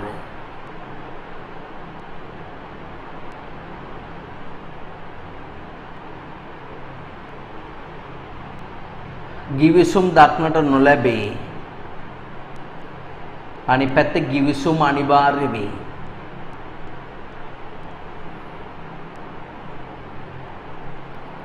ගිවිසුම් අනිවාර්ය වේ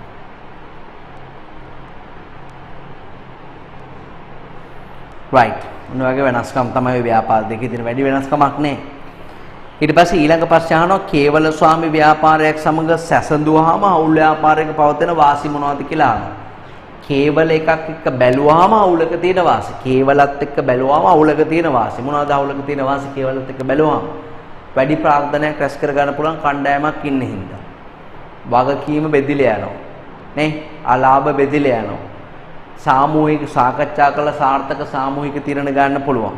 විවිධ පුද්ගල දක්ෂතා වලින් ප්‍රයෝජන ගන්න පුළුවන්. ඒ වගේ වාසි තියෙනවා. මෙහෙම ලියන්නේ. විවිධ පුද්ගල දක්ෂතා වලින් ප්‍රයෝජන ගත හැක. ප්‍රධාන වාසියක් ඒක. විවිධ පුද්ගල දක්ෂතා වලින් ප්‍රයෝජන ගත හැක.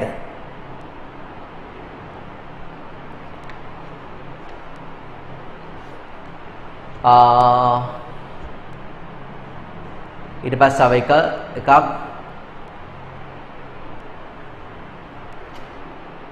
අලාභය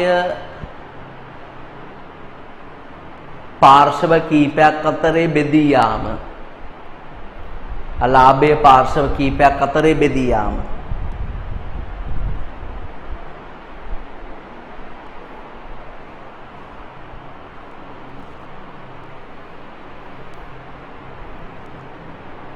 ඊට පස්සේ අවදානම පාර්ශව කීපයක් අතරේ බෙදී යාම.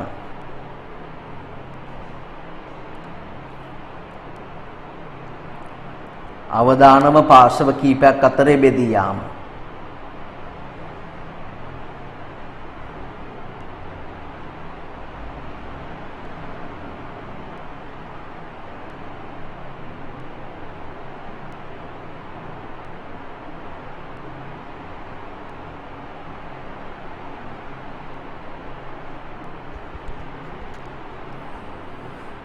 අවදානම් පාර්ශව කීපයක් අතරේ බෙදී යාම.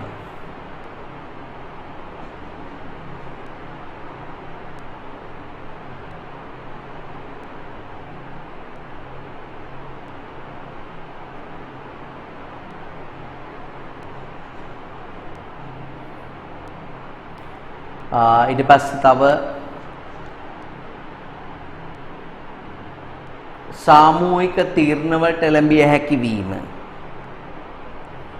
සාමූහික තීරණවලට එළඹිය හැකි වීම.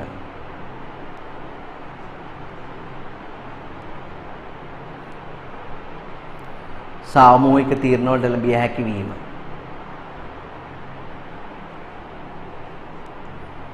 ඊට පස්සේ දැන් අපි මොනවද ලිව්වේ බලන්න පුතේ. එකක් අවදානම බෙදී යාම, අලාභයේ බෙදී යාම, සාපේක්ෂව වැඩි ප්‍රාර්ථනයක් රැස් කළ හැකි වීම, විවිධ පුද්ගල දක්ෂතා වලින් ප්‍රයෝජන ගත හැකි වීම, සාමූහික තීරණ ගත හැකි වීම පහක් ලියලා තියෙනවා.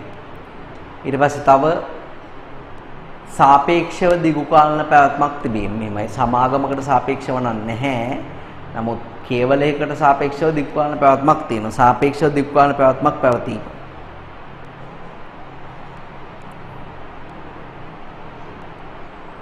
right වෙනත් වාසි බලන්න. දැන් ඒ කියන්නේ අපි කේවල එකක් එක්ක බැලුවාම තියෙන වාසි පිළිබඳවනේ සාකච්ඡා කළේ. කේවල එකක් එක්ක තියෙන වාසි නෙමෙයි. ඒ කියන්නේ කේවල එකක් එක්ක බැලුවාම තියෙන වාසි නෙමෙයි. වෙනත් වාසි පිළිබඳව බලමු අපි වෙනත් වාසි. පළවෙනි එක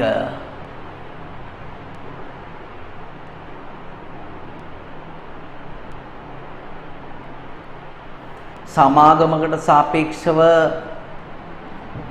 පවත්වා ගැනීම පහසු වීම. සමාගම් වලට ගොඩක් නීතිමය කොන්දේසියෙම තියෙනවා ළමයි.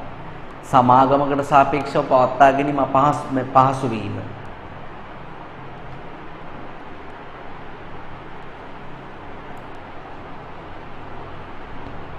right ඒ වගේම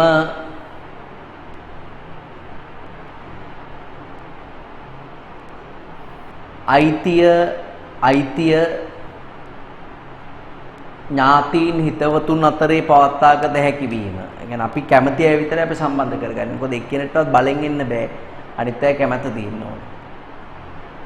අයිතිය ඥාතීන් හිතවතුන් අතරේ පවත්වාගත හැකි වීම. ඇතැම් වෘත්තීය ව්‍යාපාර සඳහා මෙම ක්‍රමය සුදුසු වීම. ඔය ඔඩිට් ෆර්ම් තියෙන විගණන ඔඩිට් ෆර්ම් පුතේ ගොඩක් කවුල් ව්‍යාපාර තියෙනවා. ඇතැම් වෘත්තීය ව්‍යාපාර සඳහා මෙම ක්‍රමය සුදුසු වීම.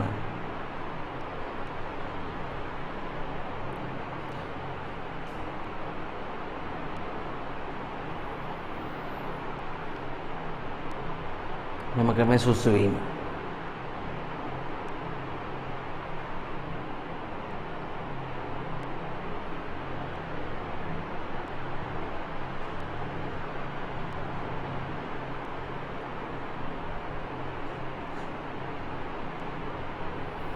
right ඕක වාසිය තමයි තියෙන්නේ ඔකේ right එහා පැත්තට යමු. ඒ දැන් එහා පැත්තේ තියෙන්නේ පුතේ අපි ඔය කතා කරපු වාසිය වාසියම තමයි.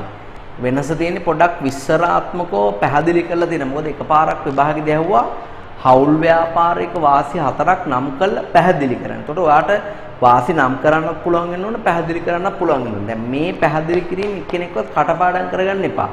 මේ ව්‍යාපාර අධ්‍යයනය කියලා කියන්නේ පුතා කටපාඩම් කළා ඉවර කරගන්න පුළුවන් විෂයක් නෙමෙයි.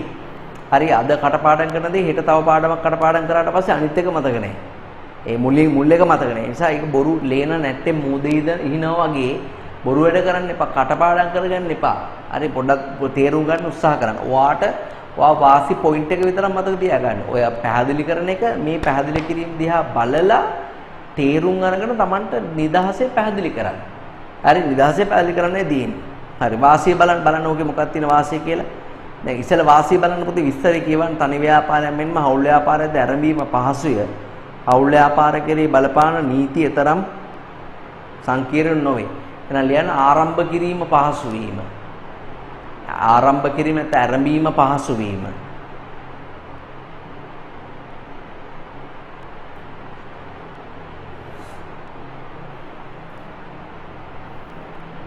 right බලන්න දෙදෙනෙකුට වැඩි සංඛ්‍යාවක් සම්බන්ධ වෙන නිසා වැඩි ප්‍රාර්ථනාවක් රැස් කර ගැනීම පහසු වෙනවා. ඊළඟ දෙවෙනි එකේ තියෙන්නේ හවුල්කරුවන්ගේ මූල්‍ය දායකත්වයේ ශක්තිමත් නම් බාහිර පාර්ශ්වයෙන් ඉඳ අරමුදල් රැස් කර ගන්න පුළුවන්. මොකක්ද එන ලියන්නේ? වාසිය වැඩි ප්‍රාර්ථනාවක් රැස් කරගත හැක. වැඩි ප්‍රාර්ථනාවක් රැස් කරගත හැක.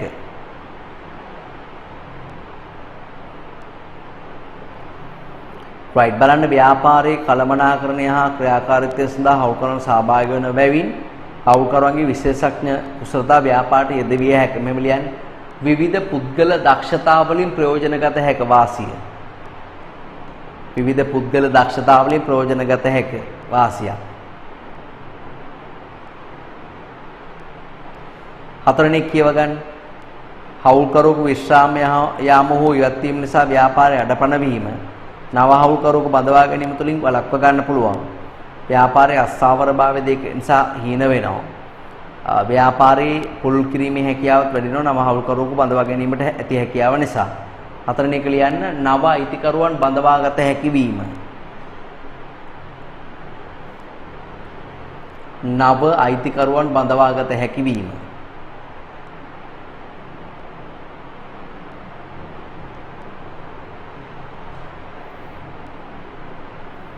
පස්වෙනි එක බලන්න සංස්ථාපිත ව්‍යාපාර වගේ නෙමෙයි හවුල් ව්‍යාපාරවල බලපාන්නේ ගොඩක් රට ගමේ ගොඩේ නීති ප්‍රාදේශීය නීති එමයි කියන්නේ හරිද? පස්වෙනි එක ලියන්න නීතිමය බලපෑම අඩු වීම.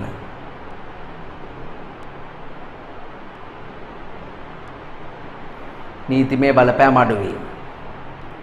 හයවෙනි එක බලන්න හවුලේ ව්‍යාපාරිකකාරන් විවිධ වගකීම් කියලා දෙන්නේ වැරදි පුතේ වචනේ. හවුලේ ව්‍යාපාරිකකාරන් විවිධ ලක්ෂණ සහිත හවුලේ ව්‍යාපාරිකකාරන් විවිධ ලක්ෂණ සහිත හවුල්කරුවන් සම්බන්ධ කර ගැනීමෙන් පහසු ලෙස සිදු කළ හැක. පහසු ලෙස සිදු කළ හැක. මනංග එකට දාන්න ඕන නම්‍යශීලීව පවත්වාගත හැක. වෙනස් කරමින් පවත්වාගෙන යන්න පුළුවන්. නම්‍යශීලීව පවත්වාගත හැක.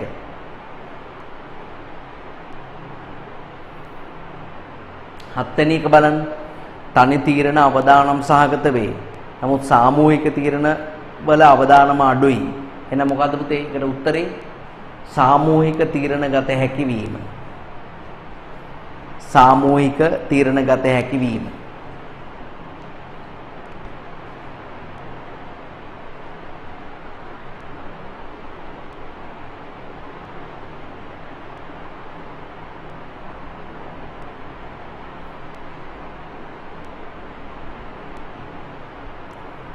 right අවාසි බලන්න අවාසි ආපහු බලන්න අවාසි බලන්න නෝට් එක බලන්න විස්තරේ බලන්න සියලුම සාමාන්‍ය හවුල්කරුවන් ව්‍යාපාරයේ ණයතුරු සම්බන්ධයෙන් අසීමිතව කියන්න ඕනේ ණය ගෙවීමට සිය ප්‍රාග්ධනයේ ප්‍රමාණවත් නොවුනහම පෞද්ගලික දීපල විකුණා පවා ණය බේරුම් කළ යුතුයි. මොකක්ද අවාසිය? අසීමිත වක්කීමට බැඳීම. අසීමිත වක්කීමට බැඳීම.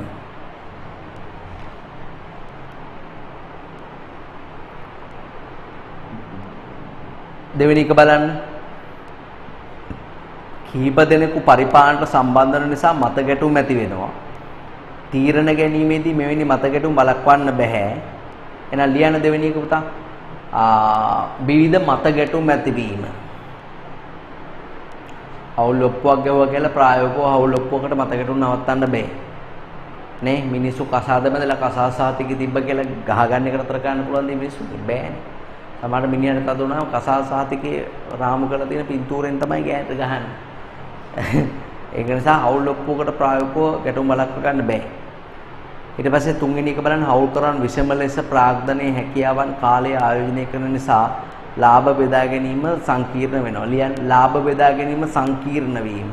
සමහරව කියනවා අපි මඩිකුර මහන්සි වෙලා ඉඳියා, ඕගොල්ලෝ හාන්සි වෙලා ඉඳියා, ඕගොල්ලෝ හාන්සි වෙලා ඉඳලා වැටුප් ගන්නවා අපිට එහෙම නැහැ. හරි.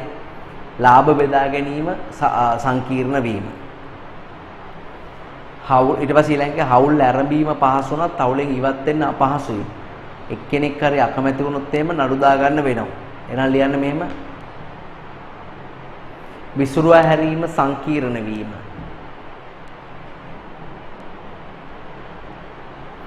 විසුරුවා හැරීම සංකීර්ණ වීම. ඊළඟේ විස්තර කියවන්න පුතේ.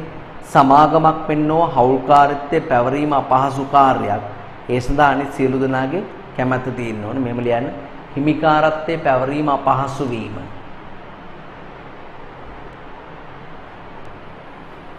හිමිකාරත්වයේ පැවරීම අපහසු වීම.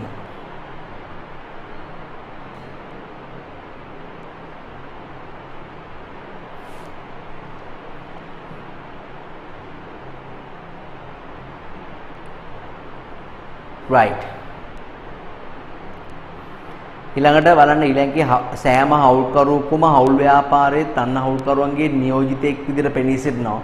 ඒ නිසා එක් අයෙක් විසින් ඇති කරගන්න වාක්‍යම් සඳහා අනිත් අයට වාක්‍යයන් වෙනවා. ඒකට අපි මොකද්ද පළවෙනි වීඩියෝ එකේදී කිව්වේ පුතා මේ හවුල් ව්‍යාපාරවල අන්‍යෝන්‍ය නියෝජ්‍යත්වයක් ඇතිවීම. අන්‍යෝන්‍ය නියෝජ්‍යත්වයක් ඇතිවීම අවාසියක් ඒක.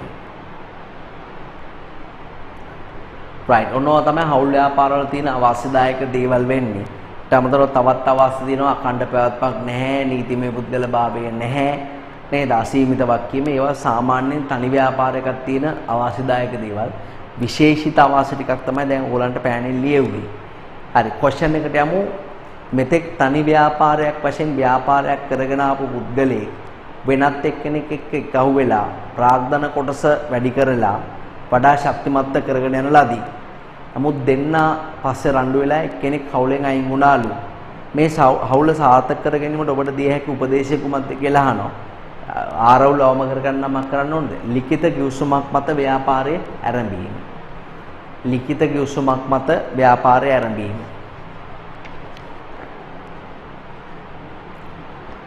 right ඊට පස්සේ අහනවා කේවල ස්වාමි ව්‍යාපාරය හවුලක් බවට පත් කිරීමට මෙම ව්‍යාපාරිකය අදහස් කරන ලද්දේ මන්ද කියලා අහනවා. මන්ද කියලා එවුවාම සමහර ළමයි මන් නෙමෙයි කියලා ලියනවා. මන්ද කියන්නේ මමද කියන එක නෙමෙයි. ඇයි අහනවා කේවල එක හවුල් ව්‍යාපාරයක් බවට පත් කරේ? ඒ කියන්නේ කේවල එකට සාපේක්ෂව හවුල් ව්‍යාපාරයේ තියෙන මොනවා හින්දාද? වාසී හින්දා මේව ලියන්න. අලාභ බෙදා ගැනීම සඳහා. අලාභ බෙදා ගැනීම සඳහා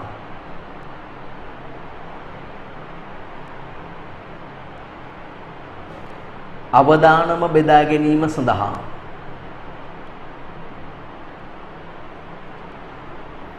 අවදානම් බෙදා ගැනීම සඳහා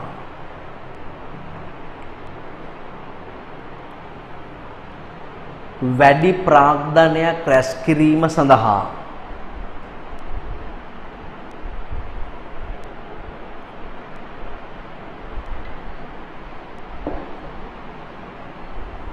වැඩි ප්‍රාග්ධනයක් රැස් කිරීම සඳහා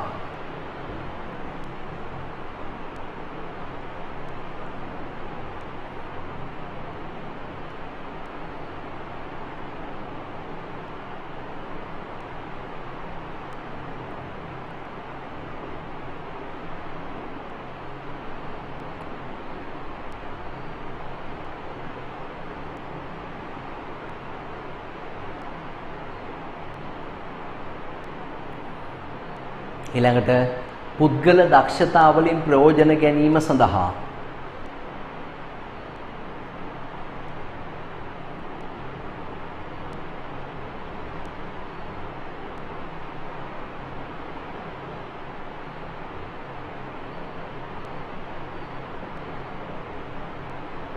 පුද්ගල දක්ෂතා වලින් ප්‍රයෝජන ගැනීම සඳහා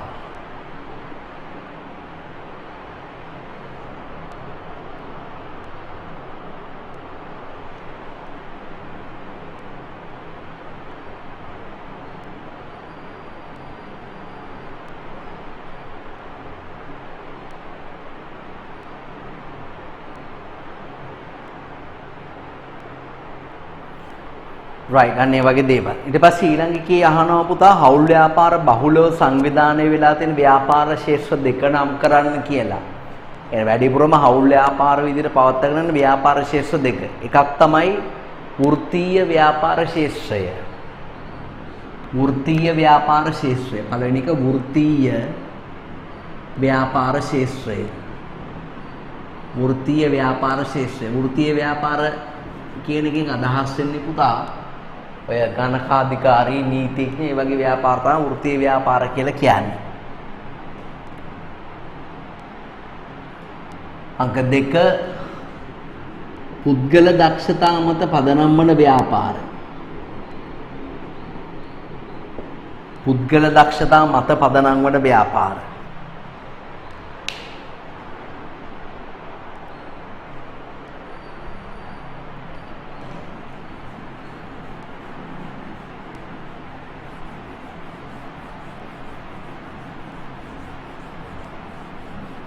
right ඊට පස්සේ ඊළඟ ප්‍රශ්නේ බලන්න වරලක් ගණකාධිකාරයෙන් සාමාන්‍යයෙන් සීමිත සමාගම් ලෙස සංවිධානය නොවි හවුල් ව්‍යාපාර ලෙස සංවිධානය වන්නේ මන්ද කියලා අහනවා. දැන් ලංකාවේ තියෙන ඔඩිට් ෆර්ම් නැත්නම් accountants ෆර්ම් සමාගම් නෙමේ ගොඩක් වෙලාවට පුතා හවුල් ව්‍යාපාර. ඇයි? ඒකට හේතුව මොකද? එකක් තමයි ඒගොල්ලන්ට සමාගම් විදියට සංවිධානය වෙන එක තහනම්. තහනම් කළා තහනම් නිසා තමයි ඒගොල්ලෝ නිකන් ඉන්නේ. නැත්තම් ඒ කියන්නේ වරලක් ගණකාධිකාරී ආයතනයකට වගකීම සීමා කියන්නේ මේ ඔඩිට් ෆර්ම් එකකට වගකීම සීමා කරගන්න දෙන්නේ නැහැ. මොකද ඒගොල්ලෝ අනුන් හදන accounts හරිද වැරදිද කියලා තමන්ගේ මතයක් ප්‍රකාශ කිරීම තමයි ඒගොල්ලෝ කරන්නේ. ඒ මතය ප්‍රකාශ කරන එක නිවැරදි වෙන්න ඕනේ. ඒතොර ඒගොල්ලන්ට ඒ මතය ප්‍රකාශ කිරීමෙන් ඇති වෙන මොනවා හරි වගකීමක් තියෙනවා නම් ඒක අසීමිතව දරා ගැනීම සඳහා තමයි හවුල් ව්‍යාපාරකම අනිවාර්ය කරලා තියෙන්නේ. මෙම ලියන්නේ. වරලත් ගණකාධිකරණ ආයතනයේ විසින්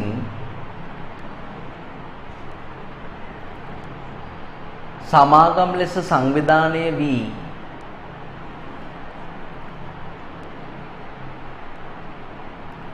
සේවා සැපයීම තහනම් කර ඇත.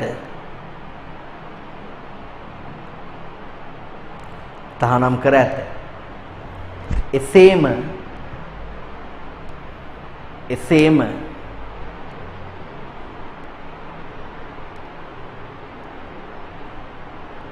මෙවැනි ව්‍යාපාර පුද්ගල දක්ෂතා මත පදනම් වේ. ඒක නිසා අර පුද්ගලයෝ ගොඩක් එක්කහුව වෙලා ඒගොල්ලන්ගේ දක්ෂතා ආයෝජනය කරන්න ඕන. මෙවැනි ව්‍යාපාර පුද්ගල දක්ෂතා මත පදනම් වේ.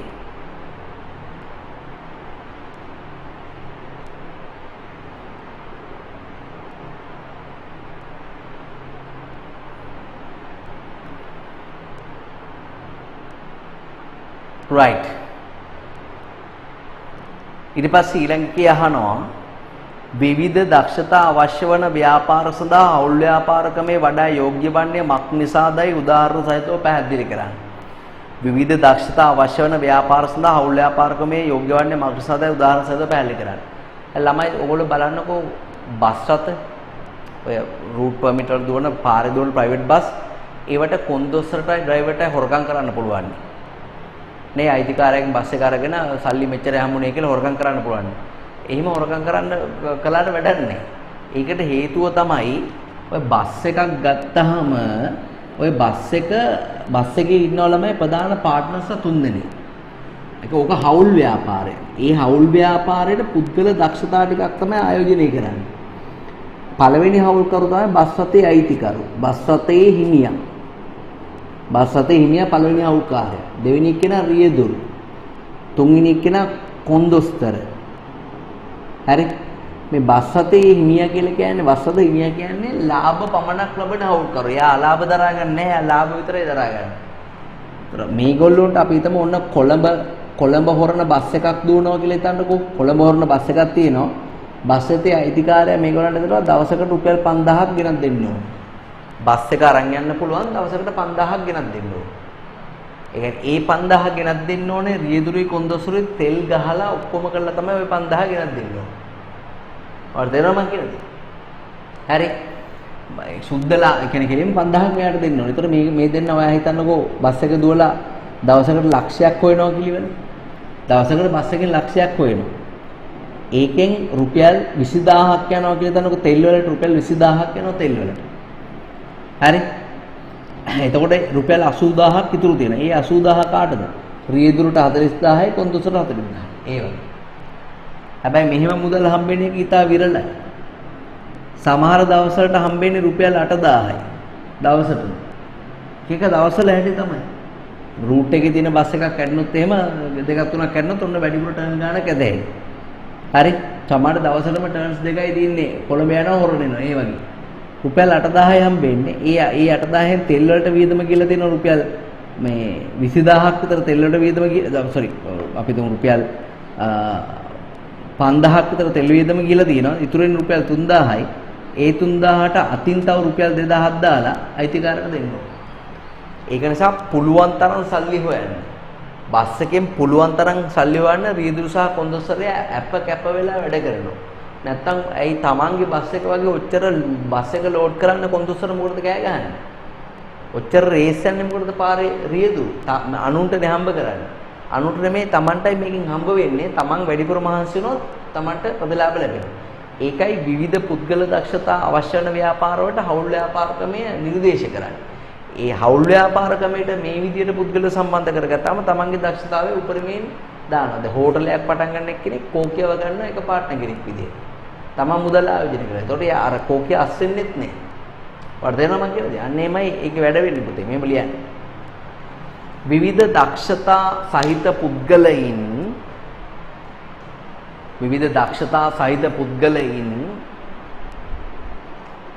හවුල්කරුවන් ලෙස සම්බන්ධ කරගත්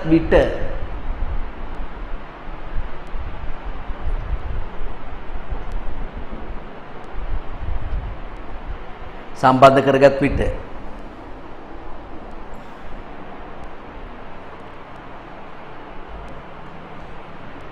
ඔවුන් තම පුද්ගල දක්ෂතා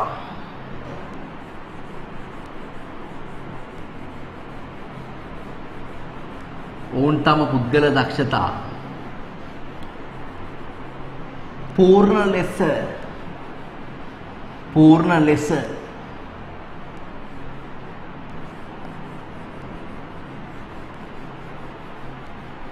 ව්‍යාපාරයට ආයෝජනය කරනු ලැබේ.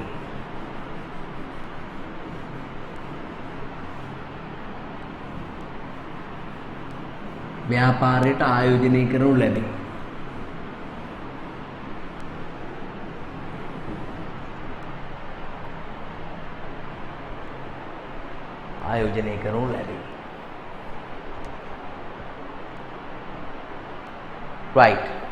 උදාහරණ බසතේක හිමිකරු විසින්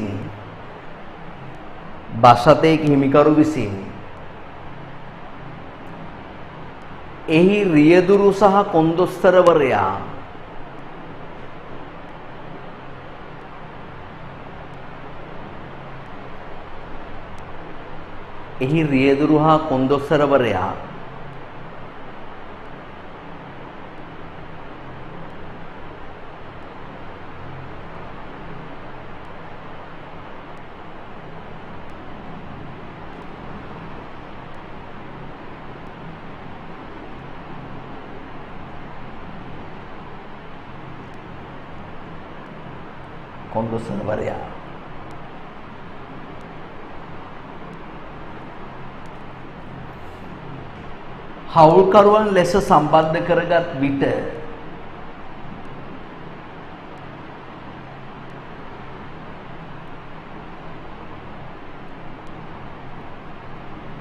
හවුල්කරුවන් ලෙස සම්බන්ධ කරගත් විට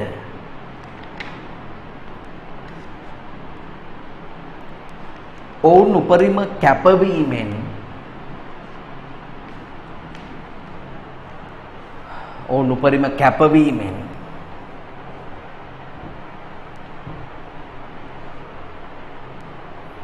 ව්‍යාපාර කටයුතු වල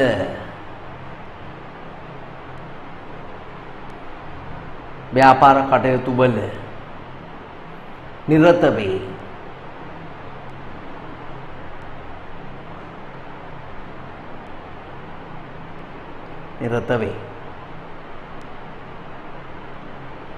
right. හරි. එමනම් ඔක්කොම කොටස් ටික අපි ඉවර කළා. එක කොටසක් තව තියෙනවා. ඔයාලා පෙළන 28 පිටුව. ඊටාම වැදගත් මාතෘකාවක් තමයි 28 වෙනි පිටුවේ තියෙන්නේ. 28 වෙනි පිටුව. ඒ 28 වෙනි පිටුවේ පුතේ ප්‍රශ්නයක් තියෙනවා හවුල විසුරුවා හැරීම සහ හවුල් ව්‍යාපාරය විසුරුවා හැරීම අතර වෙනස මොකක්ද කියලා. හවුල විසුරුවා හැරීම සහ හවුල් ව්‍යාපාරය විසුරුවා හැරීම අතර වෙනස මොකක්ද කියලා තමයි තියෙන්නේ. පුතාලා මේ ප්‍රශ්නට දාන්න තරු තුනක්. එකක් හවුල විසුරුවා හැරීම, අනිත් එක තමයි හවුල් ව්‍යාපාරය විසුරුවා හැරීම.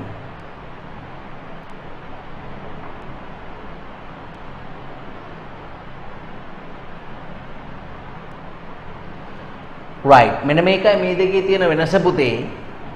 හවුල විසුරුවා හැරීම කියලා කියන්නේ හවුල් ව්‍යාපාරය දිගටම යනවා. හවුල් ව්‍යාපාරය දිගටම පවත්වාගෙන යනවා. හැබැයි හවුල්කරුවෝ අතර තියෙන සම්බන්ධතාවයේ විතරක් වෙනස් වෙනවා. හරි, ව්‍යාපාරය අවසන් වෙන්නේ හවුල විතරක් කියන අර හවුල්කරුවෝ සම්බන්ධය වෙනස් වෙනවා. දැන් උදාහරණයක් හිතන්නකෝ මෙහෙම. දැන් ඔන්න ඩිංගි ගජන් සුගතන්ගේ හවුලට ටික කාලයක් ගියාට පස්සේ එකතු වෙනවා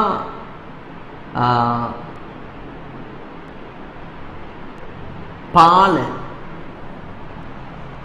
හරි, පාල. ඩිංගි ගජන් සුගතන්ගේ හවුල් ව්‍යාපාරයට පාලෙක් හවු වෙනවා. එතකොට ඔයා බලන්න මොකද්ද වෙන්නේ කියන්නේ. දැන් කලින් හවුල මොකද්ද? කලින් සම්බන්ධේ ඩිංගි ගජන් සුගතන්ගේ හවුල් ව්‍යාපාරය. මිනිස්සු කියන්නේ එහෙමයි. ඒ අරක ඩිංගි ගජන් සුගතන්ගේ හවුල් ව්‍යාපාරය. දැන් ඒක මොකද? ඩිංගි ගජන් සුගතන් සහ පාලගේ හවුල් ව්‍යාපාරය වෙනවා. මේ තුන් දෙනාගේ සම්බන්ධය හතර දෙනාගේ සම්බන්ධයක් බවට පත් වෙනවා. ඒතර ඩිංගි ගජන් සුගතන්ගේ හවුල ඉවරයි.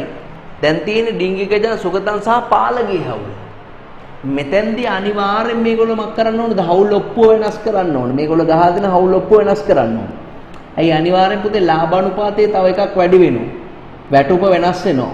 පොලිය ප්‍රාග්ධන පොලිය ණය පොලිය වෙනස් වෙනවා. අනිවාර්යෙන්ම මේ හවුල් ගිවිසුමේ කොන්දේසි ටික වෙනස් කරන්න වෙනවා. හවුල්කරුවෝ අතර පවතින සම්බන්ධතාවයේ යම්කිසි වෙනසක් වුණොත් ඒක හවුල විසුරුවා හැරීම. දැන් ඔය කොහොම තියාගෙන යන අතරතුරේ ආයෙ ටික දවසක් ගියාට පස්සේ ගජන් ව්‍යාපාරයෙන් ඉවර වෙනවා. ගජන් ව්‍යාපාරයෙන් ඉල්ලාස් වෙනවා. එතකොටත් එන්නේ හවුල විසුරුවා හැරීම. එතකොට ඩිංගි ගජන් සුගතන් සහ පාලගේ හවුල් ව්‍යාපාරයෙන් ගජන් ගියාම ඩිංගි සුගතන් පාලගේ නව හවුල පටන් ගන්නවා. එතෙන්දිත් ඒගොල්ලන්ගේ හවුල් ඔක්කොම වෙනස් කරන්න වෙනවා. වට දෙනවා නව හවුල්කාරයෙකු බඳවා ගැනීමේදී හෝ සිටින හවුල්කාරයෙකු ඉවතට යාමේදී ඇති වෙන සංකල්පය තමයි හවුල විසුරුවා හැරීම කියලා කියන්නේ. ව්‍යාපාරේ නතර වෙන්නේ දිගටම ව්‍යාපාරය යනවා. හැබැයි හවුල් ව්‍යාපාරේ විසුරුවා හැරීම කියලා කියන්නේ පුතා එහෙම දෙයක් නෙමේ.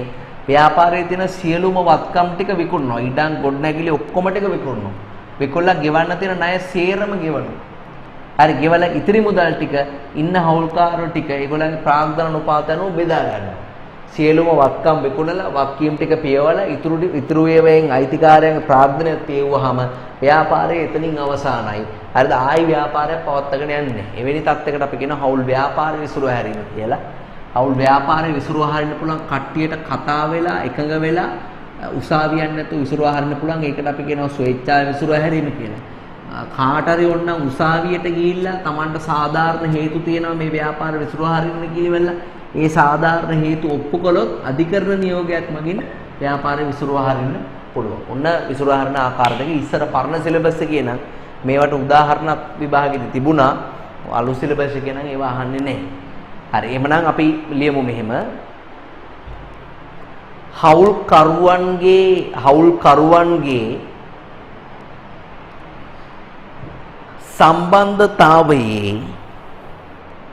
හවුල්කරුවන්ගේ සම්බන්ධතාවයේ කිසියම්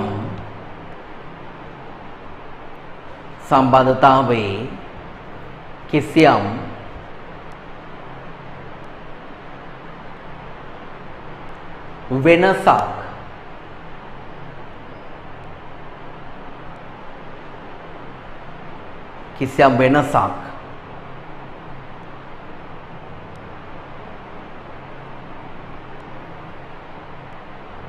සිදුවී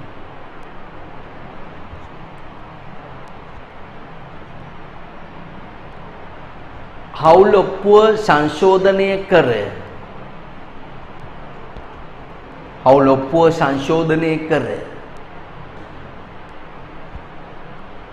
පවත්වා ගැනීම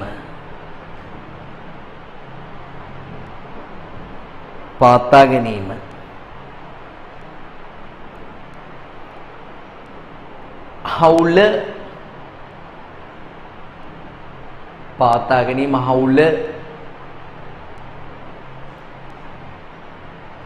විසුරුව හැරීම ලෙස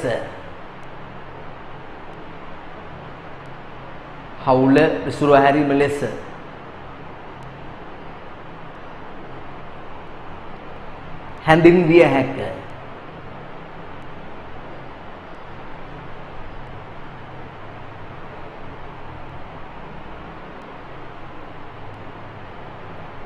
හැක.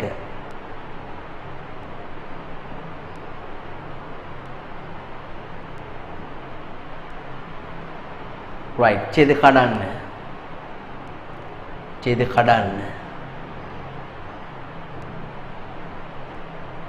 අනේ පොඩයි ඒකට දිගටම ලියන්න ඡේද කඩන්න තු දිගටම ලියන්න. මෙවැනි තත්ත්වයක් ඇතිවන්නේ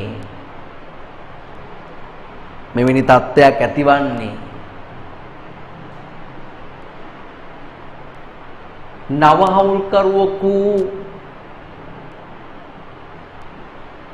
හවුල්කරුවෙකු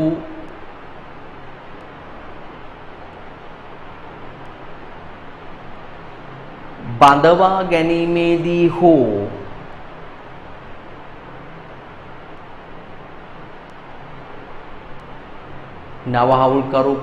ගැනීමේදී හෝ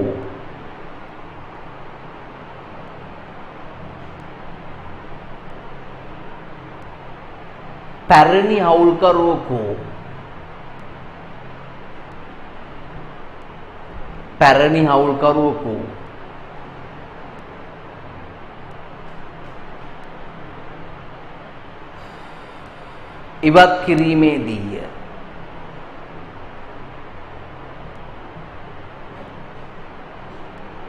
ඉවත් කිරීමේදීය.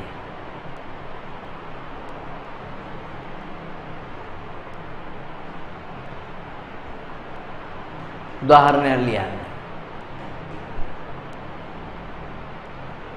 ABC හවුලට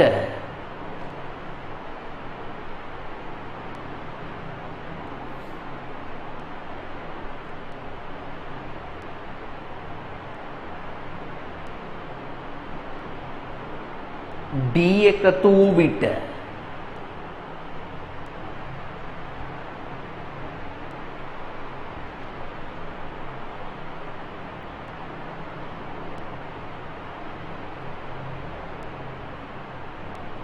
ABC හවුලට D එකතු වූ විට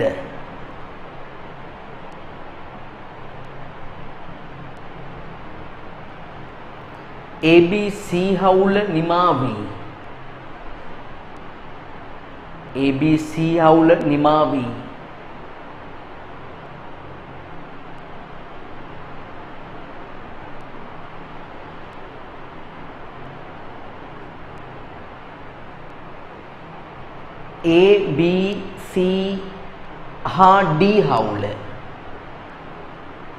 ABC හා D හවුල ආරම්භ වේ.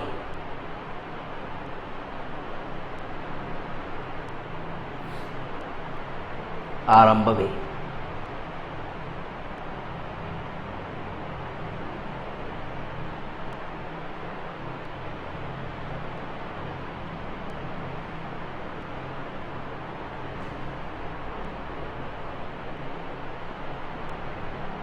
ආරම්භ වේ. ඡේද කඩන්න. හවුල් ව්‍යාපාරයේ විසුරුවා හැරීමේදී හවුල් ව්‍යාපාරයේ විසුරුවා හැරීමේදී සිදුවන්නේ හවුල් ව්‍යාපාරයේ විසුරුවා හැරීමේදී සිදුවන්නේ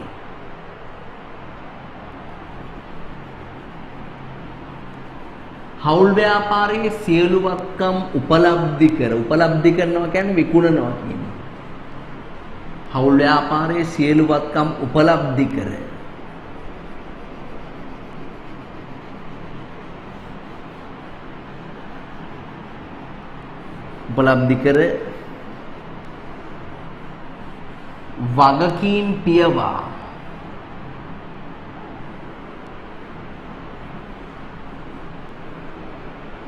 වගකීම් පියවා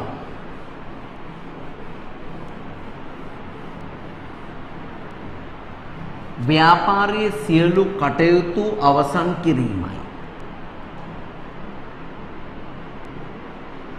ව්‍යාපාරයේ සියලු කටයුතු අවසන් කිරීමයි.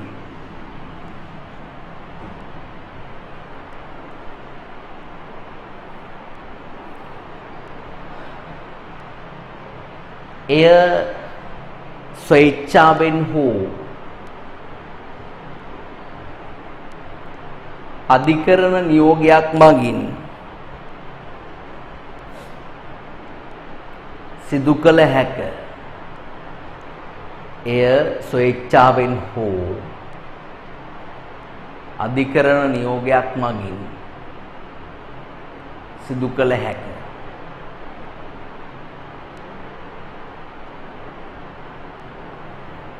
right. හරි.